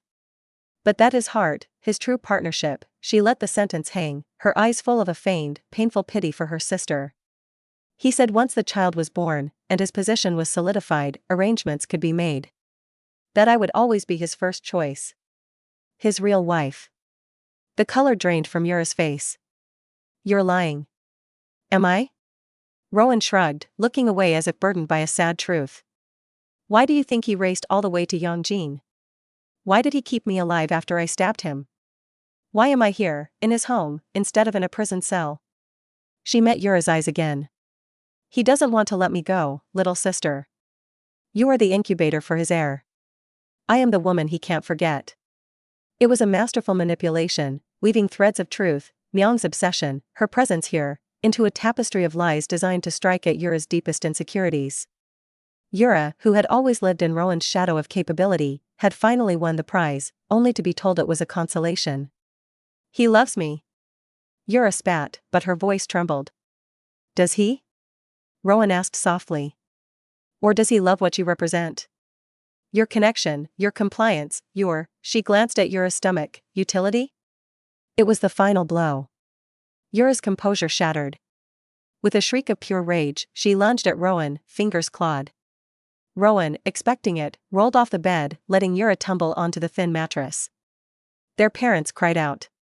The guards at the door shifted but didn't intervene. Their orders were likely to prevent escape, not break up catfights. Yura scrambled up, her hair disheveled, her face a mask of fury. You vicious, jealous witch. You're trying to poison my happiness. I'm merely telling you what your beloved general told me, Rowan said, standing calmly out of reach. Perhaps you should ask him. Ask him if he plans to make me his concubine after the wedding. Ask him where his true home really lies. Yura stared at her, panting, the seeds of devastating doubt now firmly planted and sprouting into wild, poisonous vines. Without another word, she turned and fled the room, a sob catching in her throat. Her parents shot Rowan a final, hate-filled glare and hurried after their favored daughter. The door slammed shut, the bolt thudding home. Rowan sank onto the stool, her heart pounding. The first move was made. She had turned her family from mere jailers into potential, volatile allies in her psychological war against Myung. A divided house was easier to topple. 2 days passed in isolated silence. Then, the guards came for her. They bound her hands again and led her not to a receiving room, but down, deep into the bowels of the manor. The air grew damp and cold. The sounds of the household vanished, replaced by the drip of water and a low, distant moaning. The smell of mildew, stagnant water, and human misery filled her nostrils. The water prison. They stopped before a cell where the bars were half submerged in black, fetid water. A figure was chained against the far wall, the water lapping at his chest. His head was bowed, long, matted hair obscuring his face. But the tattered remnants of his robes were a familiar, brilliant gold, now stained with dark filth and what looked like blood. His body was a map of brutal lash marks and burns. Caspian. The name was a silent scream in her mind. Her knees threatened to give way. The guard shoved her forward, right to the slimy edge of the walkway. Myung stepped from the shadows. He moved stiffly, a thick bandage visible beneath his tunic. His face was pale, gaunt, but his eyes burned with a feverish intensity. He watched her face, hungry for her reaction. You wanted to see what your defiance bought him? Myung's voice was a rasp. Look. This is the fate of traitors. Of men who steal what is not theirs. Rowan's breath hitched. She had to sell this. Her life, and Caspian's, depended on it. She let the horror wash over her, let her eyes widen, let a choked gasp escape her lips. She stumbled forward, as if drawn against her will. Caspian, she whispered, her voice breaking. The figure in the water stirred slowly, as if roused from a deep stupor. He lifted his head with immense effort. The face was swollen, bruised, caked with grime. But the features, the shape of the jaw, the arch of the brows, it was him. Yet, something was off. The eyes that met hers through the tangled hair were a dull, pain-glazed brown, not the sharp, luminous gold of Caspian's. This man's gaze held no spark of recognition, no hidden fire, only animal suffering. In that instant, she knew. This was not Caspian. It was the body double. The one who had impersonated him during the kidnapping scheme years ago. The one who knew his mannerisms, his stature. Myung was using him as a prop, a torture dummy to break her spirit. Relief, so profound it was dizzying, warred with the need to maintain her performance. She had to play the devastated lover perfectly. A sob racked her body, real, born of adrenaline and relief, but convincingly tragic. She fell to her knees on the wet stone, reaching a trembling hand toward the bars. "What have you done to him?" she cried, the anguish in her voice echoing in the watery chamber. Myung's smile was a grimace of satisfaction. He had her. He saw her despair and believed it. "This is only the beginning," he said softly, venomously. "Every day you resist me, he will suffer more. Every thought of defiance, every memory of him, will be carved into his flesh. Do you understand?" Rowan nodded frantically, tears streaming down her face, tears of strategy, of release. "Please, don't hurt him anymore." "That," Myung said, stepping closer, "is entirely up to you." He grabbed her arm and pulled her to her feet, away from the cell. As he turned her, she cast one last, heartbroken glance at the prisoner. The double's head had slumped again, but as the guards dragged her away, she saw it, a minute, almost imperceptible movement. His chained hand, submerged in the water, curled slowly into a fist, then extended one finger, tapping it twice against his thigh. A signal. He was alert. He was acting too. Hope, fierce and defiant, ignited in her chest. She was not alone in this charade. The double was a player, not just a piece. And if he was here, pretending to be Caspian under torture, it meant the real Caspian was free, and his network was still active. The double was a link. Back in her room, the door locked once more, Rowan wiped the false tears from her face. Her mind was clear, focused. Myung had given her a gift, not only the knowledge that Caspian was alive, but a channel. Her visits to the water prison became her new routine. Myung, convinced of her emotional captivity, allowed her to go daily, under heavy guard, to witness the breaking of her love. It was a cruel psychological game for him. For Rowan, it was an intelligence operation. She played her part flawlessly. She would kneel by the bars, whispering comforting nonsense, weeping. She brought clean water and bland food, which the guards inspected before passing through. She never said anything of substance.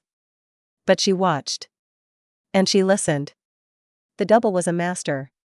He perfected Caspian's slight, proud tilt of the head, the weary set of his shoulders.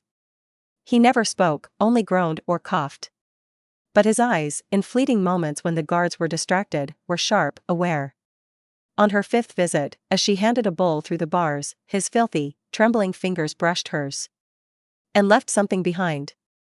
A tiny, tightly rolled scrap of oilcloth, no bigger than a grain of rice. Her heart slammed against her ribs. She closed her hand around it, the movement hidden by her sleeve as she withdrew. That night, alone in her room, she unrolled it under the sliver of moonlight from the high, barred window. Scratched onto the cloth in minute, almost invisible script were two words: safe. 10 days. The message was a thunderclap in the silence. Caspian was safe. And he, or his allies, were moving. 10 days until what? A rescue? An attack? A shift in the balance? It didn't matter. The meaning was clear: hold on. Hope was not just a feeling, it was a plan with a timeline. She had a role to play.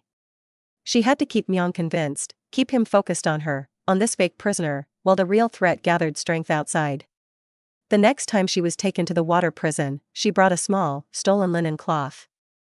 As she pretended to weep, she dipped it in the clean water she'd brought and, when the guard glanced away, quickly pressed it to the double's forehead in a gesture of futile comfort.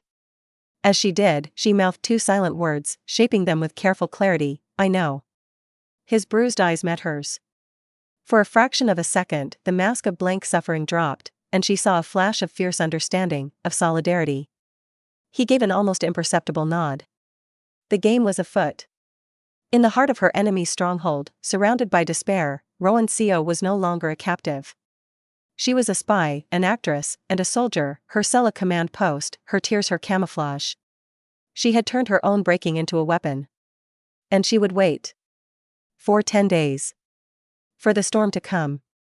The days following the secret message in the water prison passed with a new, grim rhythm for Rowan. Her world constricted to 2 poles, the silent, bare room where she hoarded her fragile hope like a hidden ember, and the dank, theatrical hell of the prison where she performed her daily role of the grieving lover. The scrap of oilcloth with its 2-word promise was now a permanent impression against her skin, sewn into the hem of her inner robe. Safe. 10 days. She counted them like prayers, each sunset a stone dropped into the well of her endurance. Myung's visits to her chamber became more frequent. His wound was healing, but it seemed to have sickened something in his mind. The cold, calculating general was being subsumed by a darker, more volatile obsession. He no longer spoke of politics or utility. He spoke of destiny, of fate correcting itself, of Rowan finally understanding the natural order of things, with him at the center.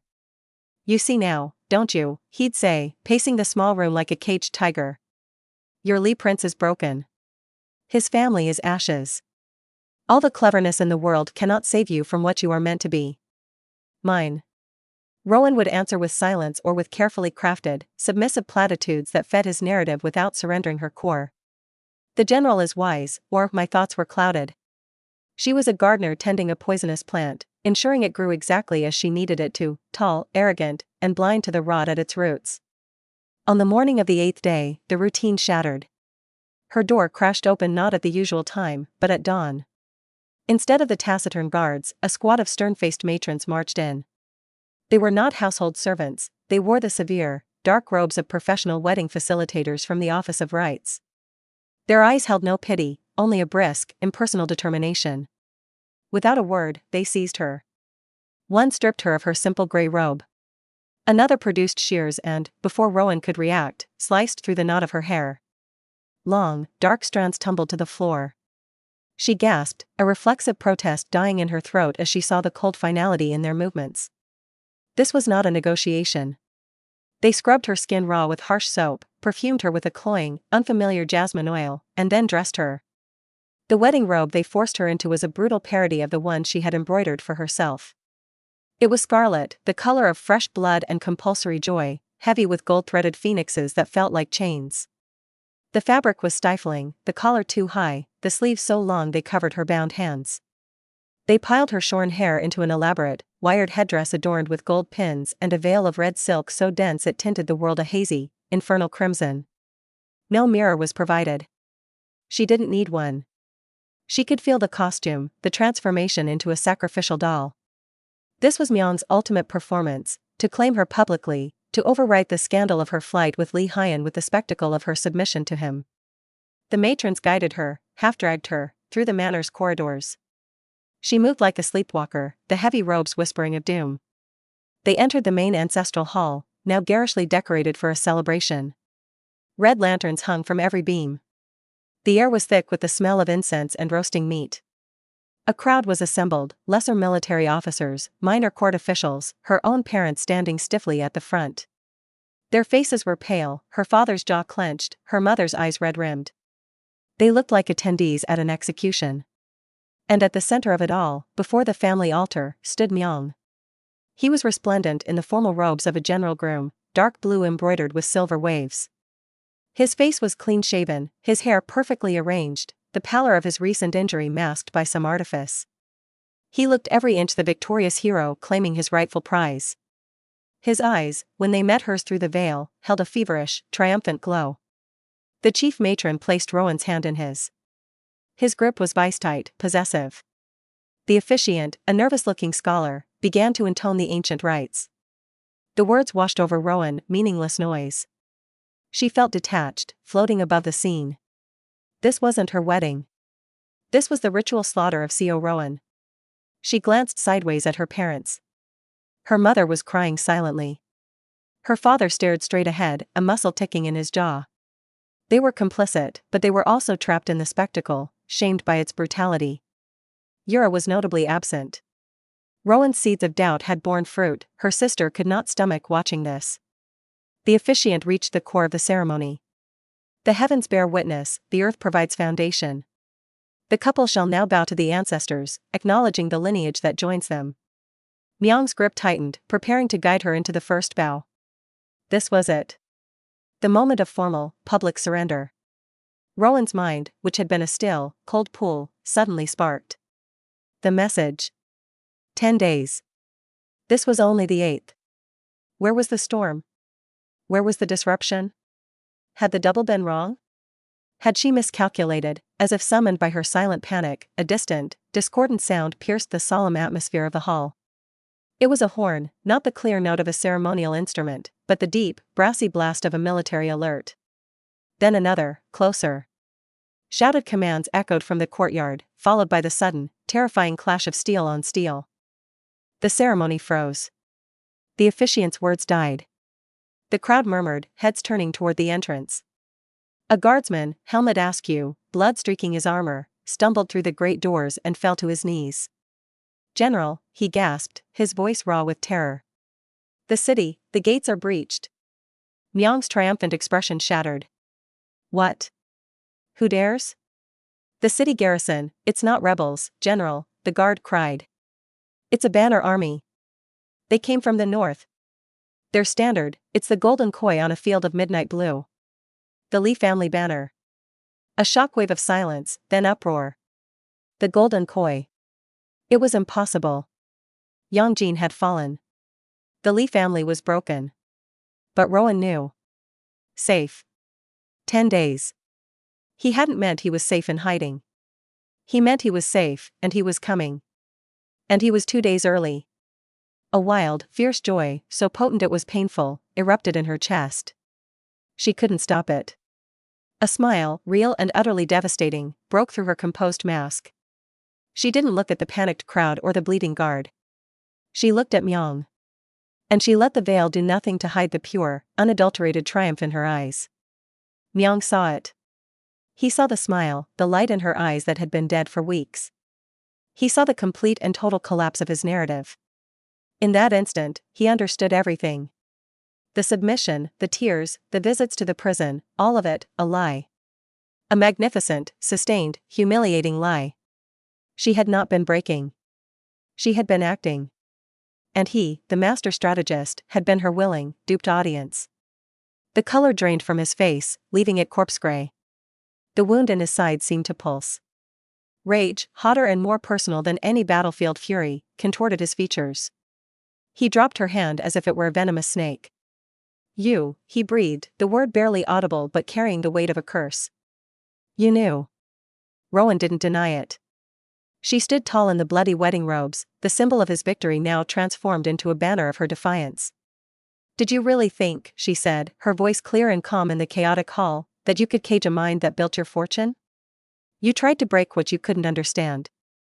Your mistake was always believing I was something to be owned." He took a step toward her, his hand twitching toward the ceremonial sword at his hip. The urge to cut her down, to erase the living proof of his stupidity, was palpable in the air. But the pragmatic officer in him, the part not yet consumed by the obsession, reasserted itself. Killing her now was pointless. She was no longer just a woman, she was a symbol, and she was his last, best bargaining chip. His expression closed, shutting down the volcanic rage into something colder, more dangerous. He turned to the captain of his personal guard. "Secure the inner palace gates. Fortify this manor. Send word to Empress Huang Era, the traitor Li Haiyan marches on the capital. We have his woman. We will treat from a position of strength." He then turned back to Rowan, his eyes dead stones. "You think this is a rescue? It is a postponement. He will break himself against these walls trying to reach you. And when he does, you will watch him die. Then we will see how you smile." He gestured sharply to the matrons, who stood frozen. "Take her. Not back to her room. To the Phoenix chariot. Deliver her to the Empress's personal quarters in the palace. Tell Her Majesty she is a precious guest. To be guarded with her life."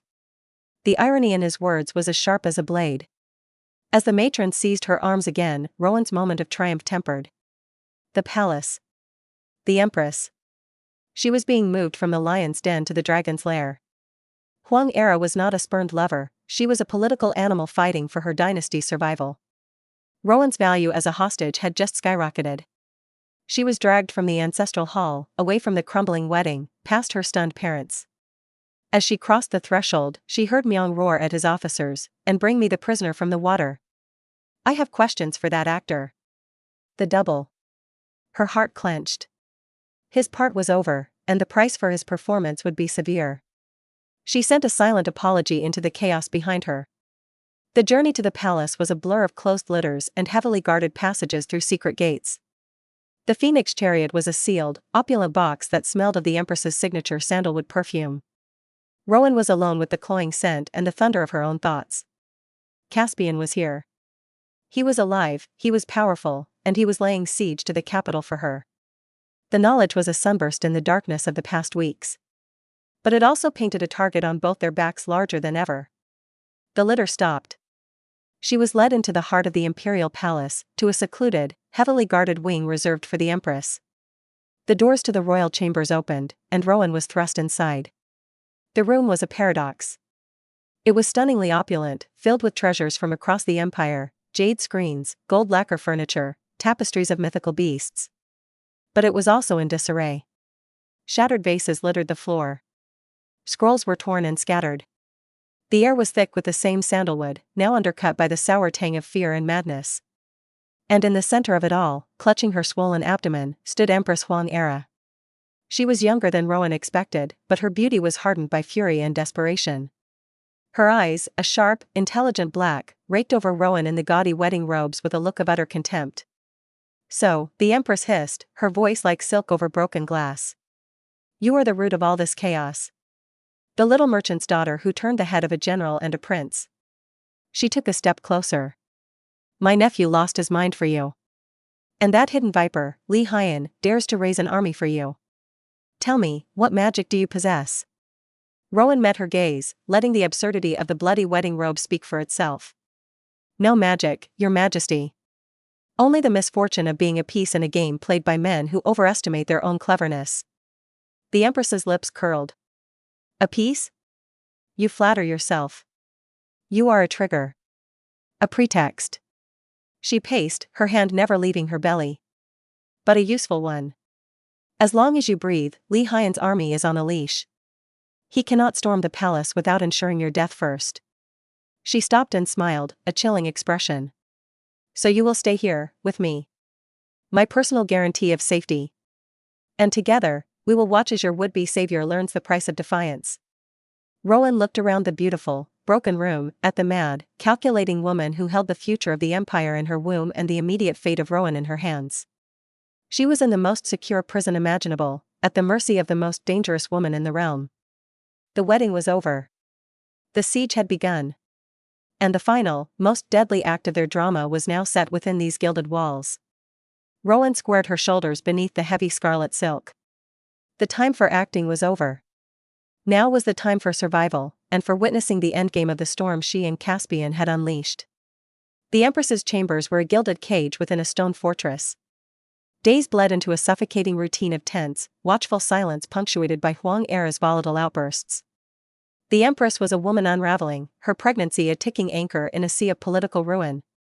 One moment she would be icily rational, dissecting palace gossip with Rowan as if they were two noblewomen at tea, probing for weaknesses in the Li family's approach. The next, she would fly into a rage, hurling priceless ornaments against the wall, screaming about betrayal, her eyes wild with a paranoia that saw traitors in every shadow. Rowan became a captive audience, a mirror for the Empress's madness. She learned to navigate the storms with silence or carefully chosen, neutral words. She ate the exquisite food brought under heavy guard, she slept lightly on a pallet in an antechamber, and she listened. In Era's ranting, the full, horrifying tapestry of the conspiracy was woven. "They think they're so clever."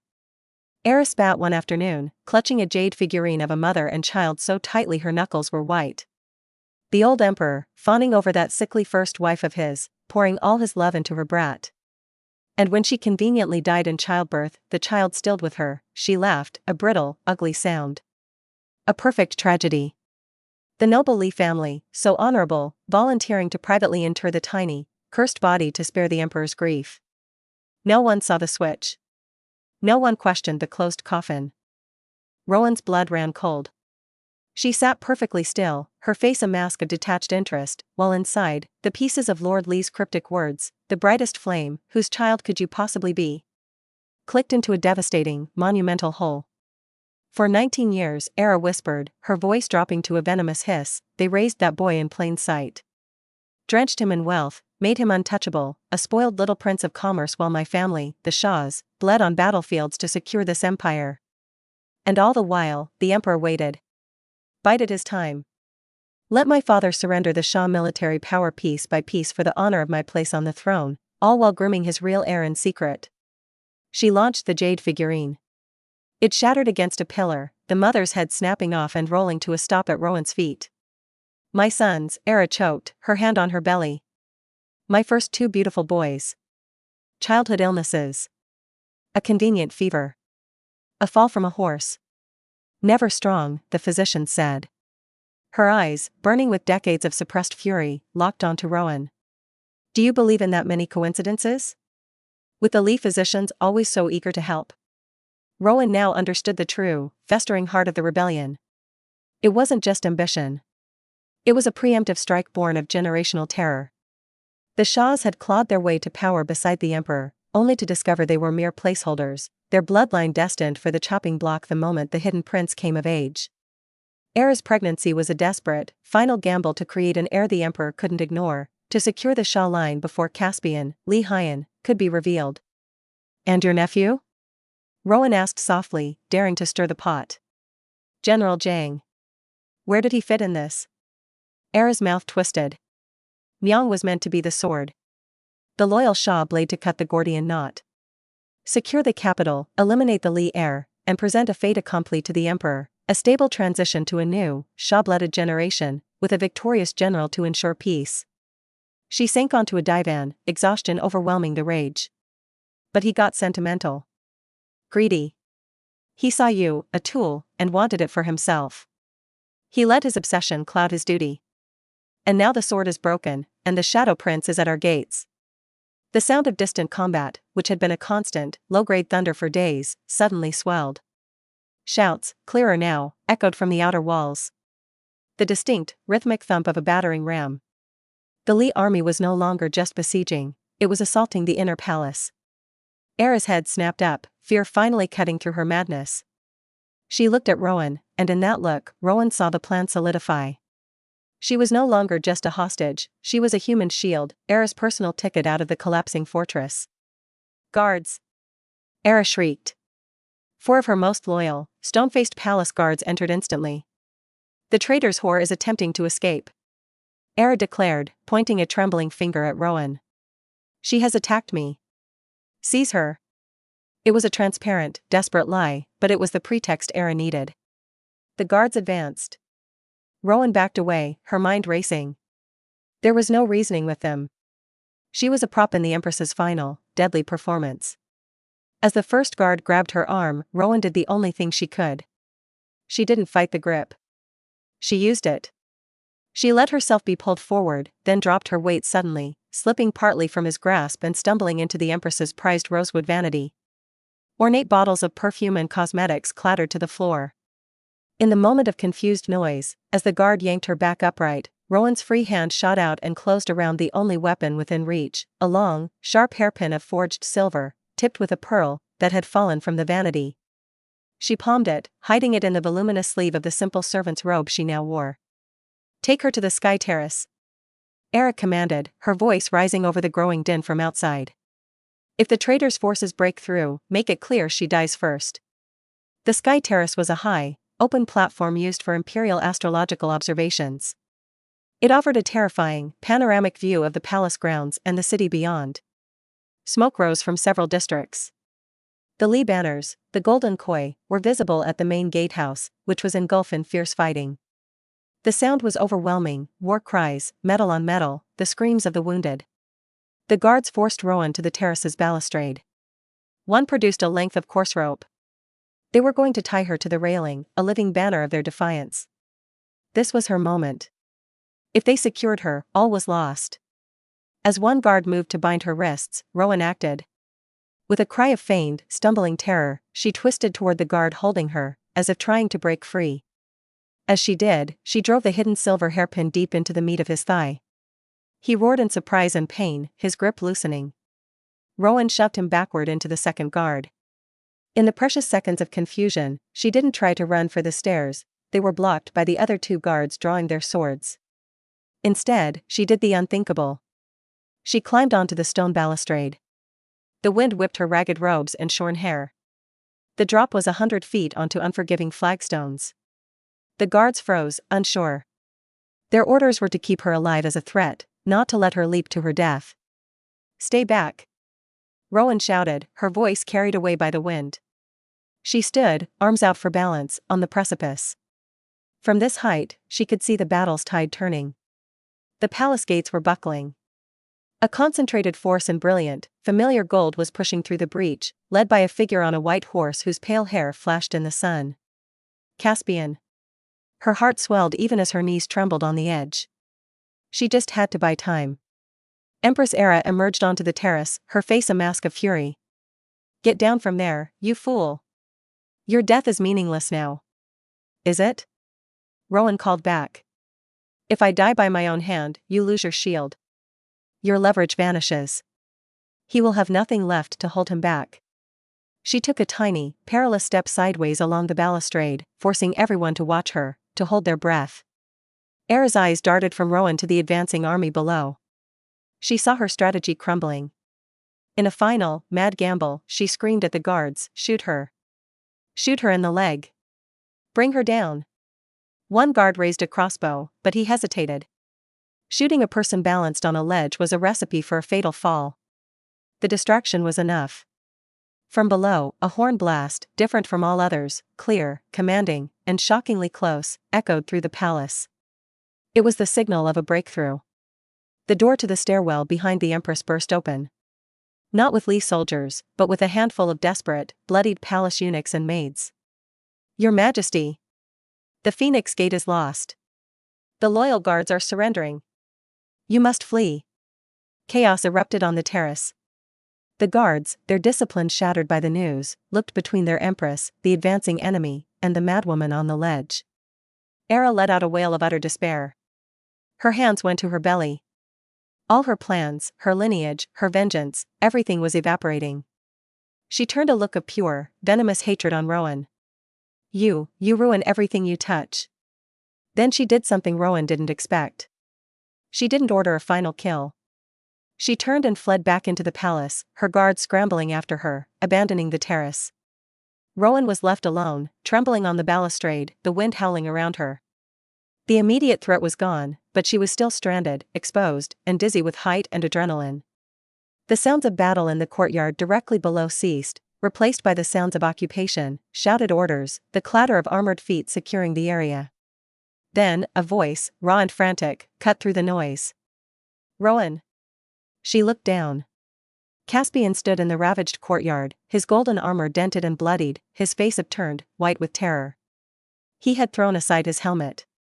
His gaze was locked on her precarious figure 100 feet above. "Don't move," he screamed, his voice breaking.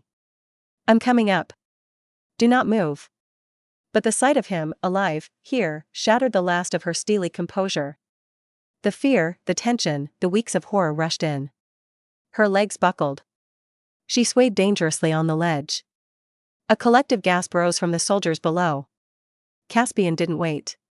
He turned and vanished into a doorway at the base of the tower. Minutes later, which felt like hours, the door to the terrace flew open again. He stood there, breathing heavily, his armor discarded, dressed only in a sweat-soaked undershirt and trousers. He saw her, still on the ledge, clinging now to a stone finial. His approach was slow, deliberate, his hands held out as if soothing a wild animal. "Rowan," he said, his voice soft, trembling. "Look at me. Just look at me." She tore her gaze from the dizzying drop and met his eyes. The pale gold was wide with fear, but also with an intensity of focus that was solely for her. "Take my hand," he said, inching closer, his own hand extended. "Just take my hand, and step down." "I can't," she whispered, her voice a thread. "My legs, they won't listen." Yes, you can, he said, his voice gaining strength, infused with a belief in her that was absolute. You crossed a kingdom for me. You faced down an empire. This is just one more step. The easiest one. Come back to me. His words were a lifeline. She focused on his face, on the love and terror etched there. She let go of the stone with one trembling hand and reached for him. Their fingers brushed, then clasped. His grip was iron-strong, warm, and real.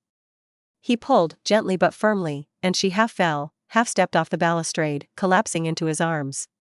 He caught her, sinking to his knees on the terrace floor, holding her so tightly she could feel the frantic beat of his heart against hers. He buried his face in her neck, his body shaking with silent, heaving sobs of relief. She clung to him, her own tears finally breaking free, soaking into his shirt. No words were needed. The siege, the lies, the captivity, the terror on the ledge, all of it dissolved in the sheer, solid reality of his embrace. They were alive. They were together. The world could burn around them, and in this moment, it didn't matter. After a long while, the sounds of the secured palace began to filter back in. Caspian pulled back slightly, his hands cradling her face, wiping away her tears with his thumbs. His own face was streaked with grime and sweat and tear tracks. He looked at her shorn hair, the shadows under her eyes, the lingering fear. What did they do to you? He asked, his voice raw. Nothing that matters now, she whispered. She touched his cheek. You're here. You're the hidden prince. He flinched, a shadow crossing his face. You know. Era told me. In between throwing vases. She took a shaky breath. It doesn't change who you are to me. Caspian. My Caspian. He closed his eyes, leaning into her touch. When he opened them, they held a new, solemn gravity. It changes everything for the Empire. But you, he kissed her forehead, a promise. You are my constant. My only truth. From below, the sound of organized cheers began to rise, the victorious army chanting a name. Not Li Hyan. But another title, one that spoke of the truth now spilling into the open air. Caspian helped her to her feet, keeping an arm firmly around her. Together, they walked to the balustrade and looked down. The courtyard was filled with Li soldiers and surrendered palace guards. And at their forefront, a figure in simple but unmistakable imperial yellow robe stood beside June. The Emperor. He was older, weary, but his eyes were sharp as he looked up at the terrace, at his son. Caspian met his father's gaze across the distance. A lifetime of secrets, of protection, of lonely gilded exile, hung between them. Then Caspian looked down at Rowan, at her hand in his. He had stormed the capital for her. He had revealed the dynasty's greatest secret for her. The game of shadows was over. The truth was revealed, and it stood hand in hand on a windy terrace, ready to face the blinding, complicated light of a new day. The descent from the sky terrace was a journey from one world into another. Caspian's arm never left Rowan, a solid anchor as they navigated stairwells littered with the debris of battle, shattered tiles, discarded weapons, dark stains on stone. The sounds of combat had ceased, replaced by the grim, efficient sounds of victory, the clank of prisoners being marshaled, the calls of sergeants taking inventory, the low moans of the wounded being tended. The air, thick with dust and the coppery scent of blood, tasted of ended chaos. They emerged into the main courtyard, now a stage for the Empire's new reality. Li soldiers, their brilliant gold armor now scuffed and bloody, stood at rigid attention, forming a path. At the end of that path, flanked by his austere advisors and the loyal Captain June, stood the Emperor. He was not the distant, godlike figure from imperial portraits. He was a man in his late years, his face etched with the weariness of long-held secrets and the strain of recent betrayal. But his eyes, the same pale gold as Caspian's, held a keen, assessing intelligence. They swept over Caspian with a mix of profound relief, paternal pride, and a deep, sorrowful apology. Then they shifted to Rowan, taking in her shorn hair, her borrowed servant's robe, the defiant lift of her chin even as she leaned into his son's support. A flicker of something like respect passed through his gaze. Caspian stopped a few paces away, his posture stiffening instinctively into a form of respect, though his hand remained tightly wrapped around Rowan's. The Emperor did not demand a bow.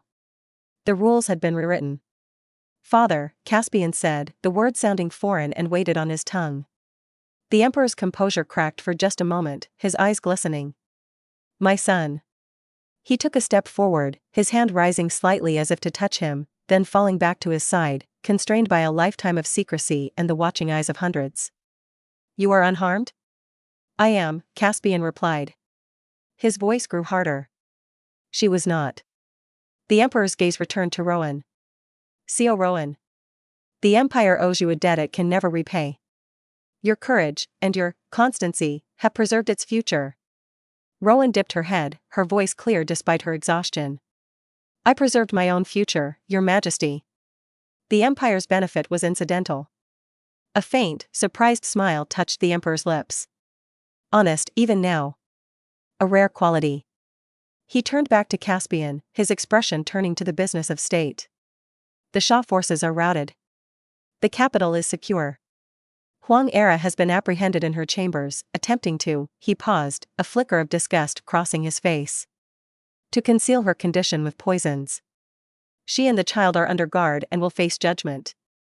And Zhang Miang? Caspian's voice was ice. The Emperor's face darkened. Captured. He was found in the water prison, trying to extract information from your man. The double proved resilient. Miang is being held in the Iron Keep. He demands to see her. He nodded toward Rowan. A cold fist clenched in Rowan's stomach. She felt Caspian's grip tighten painfully. No, he said, the word absolute. He will see no one, the Emperor agreed. He will face a tribunal for treason, sedition, and crimes against the crown. I will see him, Rowan said quietly. Both men looked at her, startled. Rowan, Caspian began, his voice pleading. He was my past, she said, looking up at him, her eyes pleading for understanding. For 5 years, he was my future. I need to look him in the eye and tell him what that future is now. I need to close that door myself. Please. Caspian searched her face, saw the need there, the final step in her own reclamation. After a long moment, he gave a tight, reluctant nod. June goes with you. I will be right outside. The Iron Keep was the darkest heart of the palace, a place of cold stone and absolute silence. Rowan, with June a looming, silent shadow behind her, was led to a cell not unlike the one she had occupied, but colder, more final. Miang sat on a bare stone bench, his fine general's robes replaced by a rough hemp tunic. His wound had been crudely bandaged. He looked up as the door opened, and for a moment, the old arrogance flashed in his eyes, quickly drowned by a torrent of bitter fury and utter defeat. Come to gloat, he sneered, his voice hoarse. Rowan entered, stopping in the center of the cell. She said nothing, just looked at him, the man she had once believed held her happiness, now reduced to a prisoner awaiting death. Her silence unnerved him more than any taunt. Well? Say it. Tell me how your precious prince rescued you. Tell me how you won. I didn't win, Miang, Rowan said, her voice calm, devoid of malice. It was the tone of a scribe reading a ledger. You lost. There's a difference. I simply refused to lose with you. He lurched to his feet, chains clanking. I offered you everything. A place by my side. Security. Honor. You offered me a cage, she corrected him. You offered me the honor of being a well-kept tool. You saw my mind as a resource to be controlled, my spirit as a fire to be banked. You didn't want a partner. You wanted a clever pet. She took a step closer, and he, to his own shame, took a step back. The greatest mistake you ever made was not betraying me. It was underestimating me. You thought breaking my heart would break my will. All you did was show me what I was truly made of. He stared at her, his breath coming in ragged gasps. The truth of her words was a more effective torture than any blade. He'll discard you too, he spat, a last, desperate poison. He's a prince now. He'll need a political marriage, a queen of pure blood, not a disgraced merchant's daughter with hair like a beggar boy. Rowan actually smiled then, a small, pitying curve of her lips. You still don't understand, do you? He didn't storm the capital for a political alliance. He didn't reveal himself as the hidden heir for power. He did it for me. Because I asked him to take me away. Because I called his name. That is the difference between you. You loved what I could do for you. He loves me. And that is a force you will never comprehend.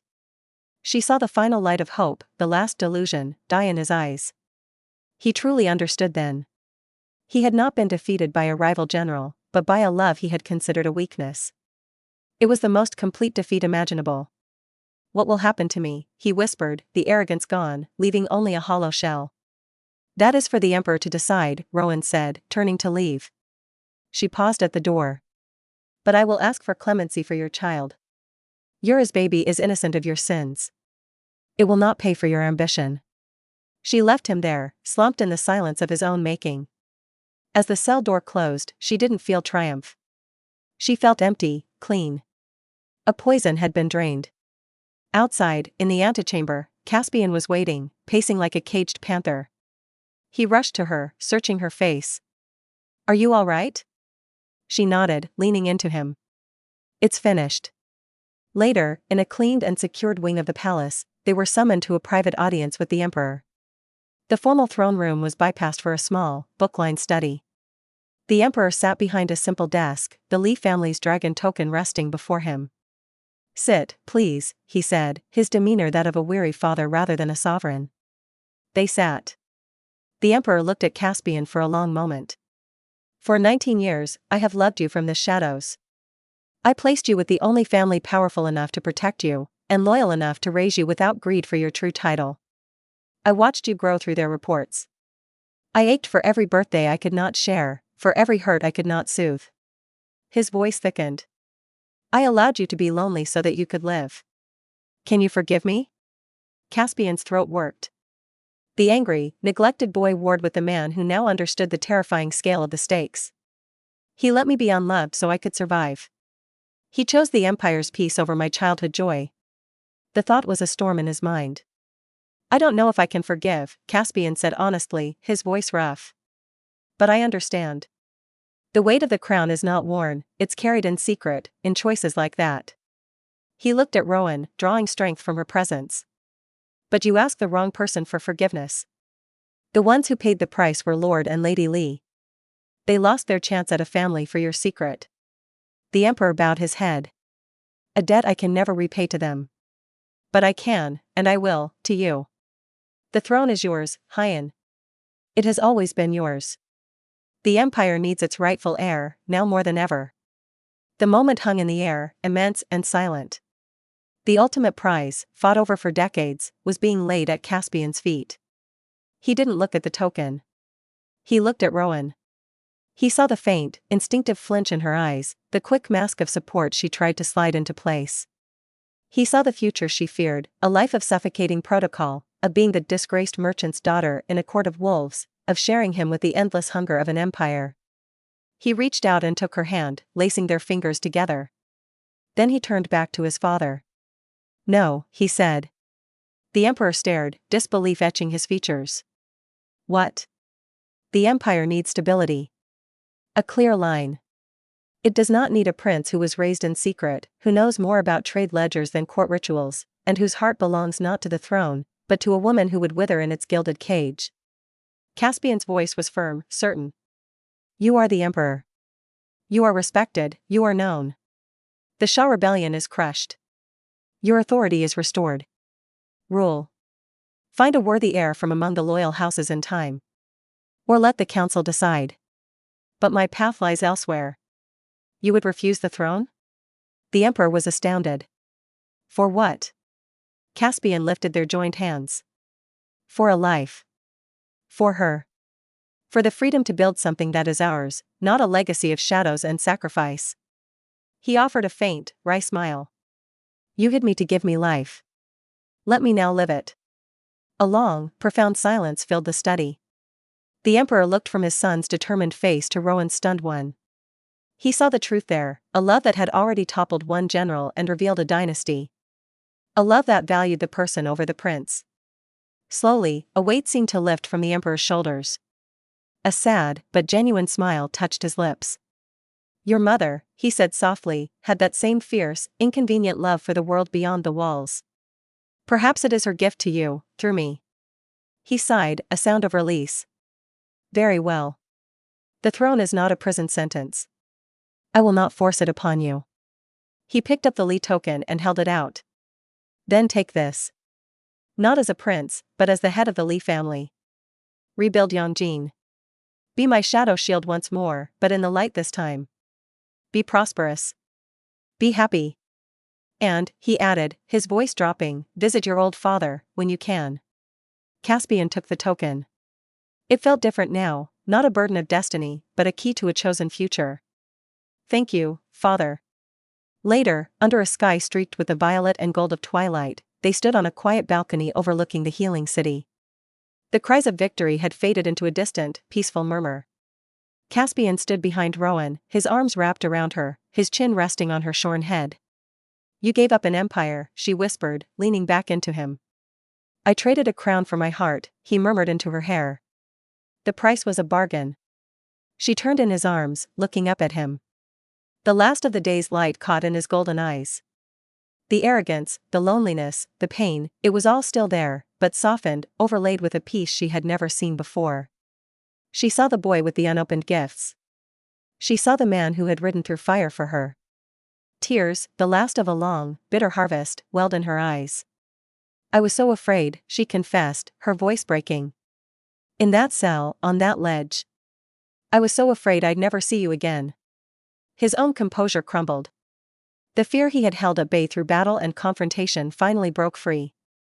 A sob racked his frame, and he pulled her tightly against him, his body trembling. Don't, he choked out. Don't say that. The thought of a world without you in it, it's empty. It's nothing. I would burn the heavens themselves to ash. They held each other as the stars emerged, two survivors amidst the wreckage of empires and ambitions, crying for all they had lost and all they had miraculously, defiantly found.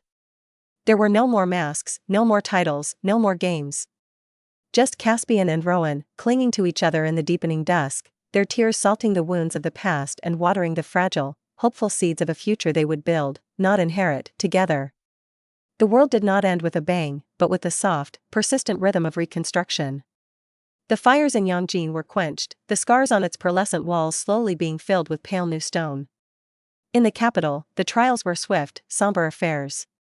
Empress Huang Era, stripped of title and dignity, was confined to a remote temple for the remainder of her days, her newborn son placed in the care of discreet, loyal courtiers far from politics. The Shah family's influence was systematically, mercifully dismantled, its military holdings redistributed among proven generals. Zhang Myong was not executed.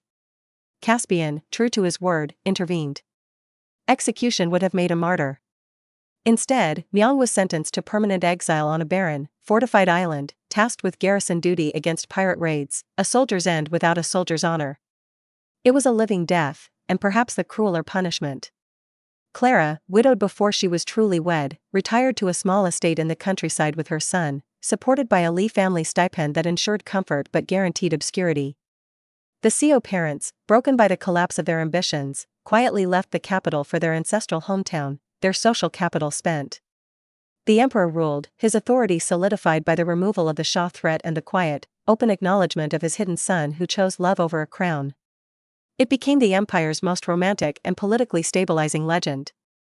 And in the rebuilt Li compound in Yongjin, life grew. 5 years later, the maple courtyard was no longer a gilded cage but a vibrant, slightly chaotic heart of a home. The maples blazed fiery red in the autumn sun. Toys, a meticulously carved wooden horse, a small practice sword, a kite shaped like a dragon, were scattered across the manicured grass. The sound was not of silent servants, but of laughter and spirited debate.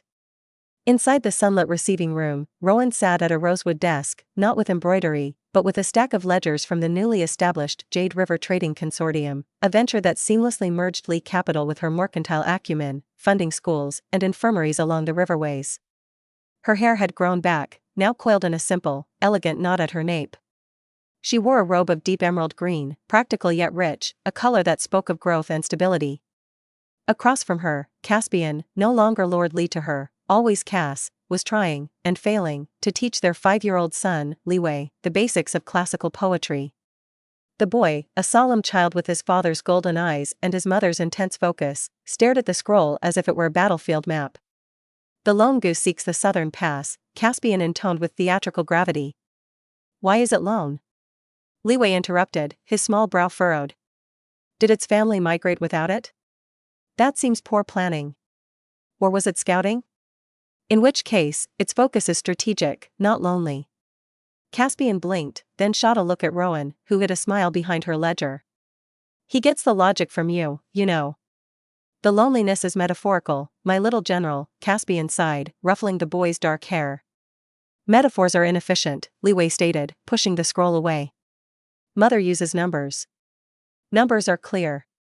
Your mother, Caspian said, leaning back with a grin, uses numbers to build empires of a different sort. And she also appreciates a good metaphor when she's insulting someone's intelligence. It's a versatile tool. Rowan looked up. I do not insult.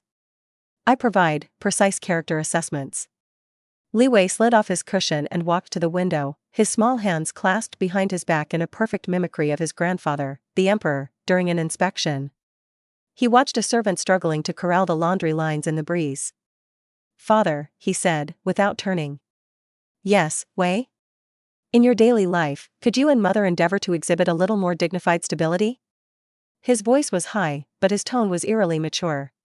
Caspian nearly choked on his tea. Rowan set down her brush, her lips twitching. Dignified stability? Caspian repeated, amusement dancing in his eyes. Where did you learn that phrase? Grand Tutor Shin says a household reflects the order of the state. He observes that our household reflects creative chaos. Li Wei turned, his face a picture of earnest concern. Yesterday, you were chasing mother through the peony garden because she hid your favorite fan. The servants saw. Rowan couldn't contain a soft laugh. He has you there, Cass. Caspian got up and walked over to his son, kneeling to be at his eye level.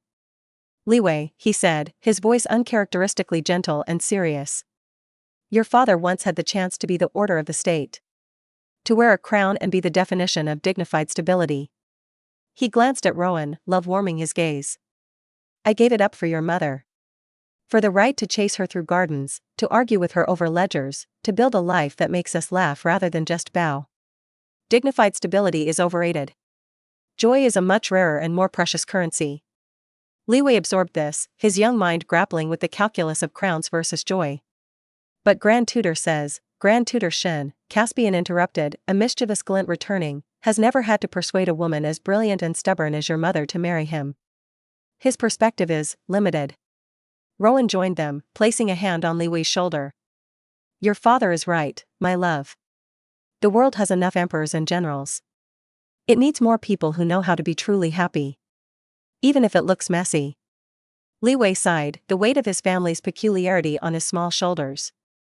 So, no more chasing in the gardens? Oh, the chasing will continue, Caspian said, standing and swooping the boy up onto his shoulders, making him squeal with surprised laughter. But we'll try to be more strategically dignified about it. Now, come. Let's go see if the new kite flies better than the last one. As Caspian carried their laughing son out into the courtyard, Rowan followed, her heart full. She watched as Caspian, the former hidden prince, ran across the grass with Li Wei on his shoulders, the dragon kite bobbing behind them, tangling immediately in a maple branch.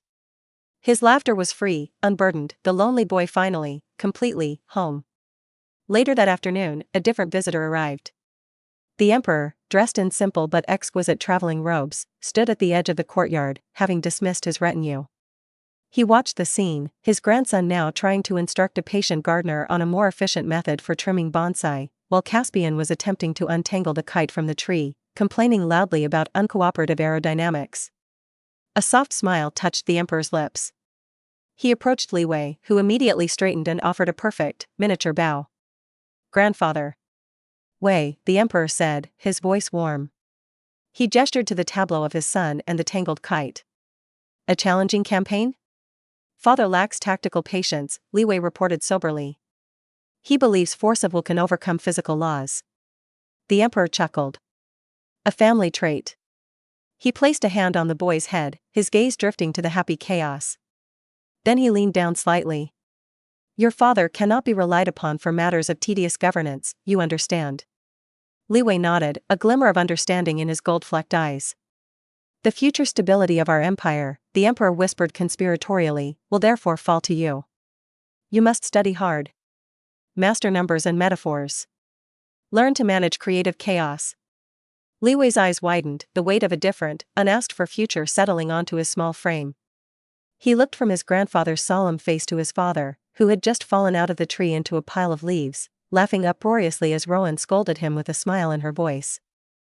The boy sighed, a profoundly world-weary sound for one so young. "I understand, grandfather." From across the garden, Rowan caught the exchange. She saw the Emperor's meaningful look, the sudden seriousness on her son's face. A flicker of maternal protest rose, but it was tempered by understanding. Li Wei was different.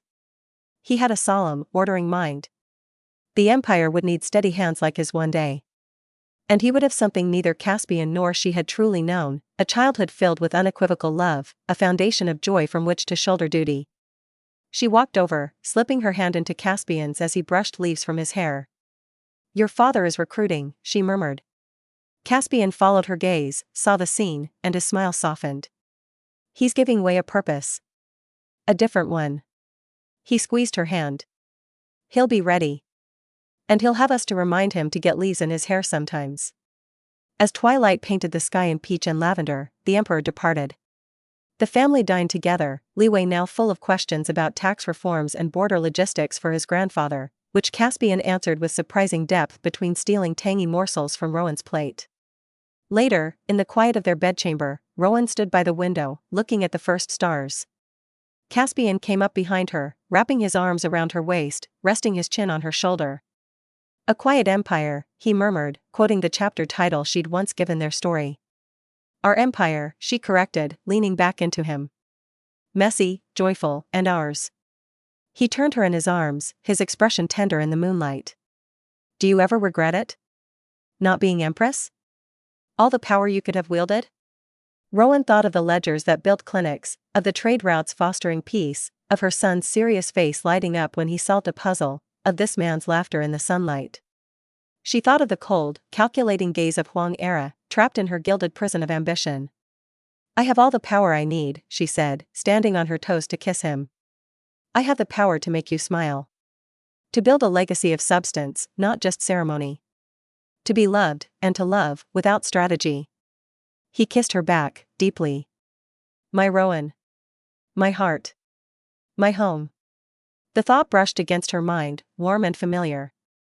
She no longer needed to hear his thoughts to know them. They were written in every look, every touch, in the peaceful, vibrant life they had carved from the ruins of betrayal and war. Outside, a gentle wind rustled the maple leaves, a soft applause for the quiet, resilient empire of two souls who had chosen each other, and in doing so, had found everything.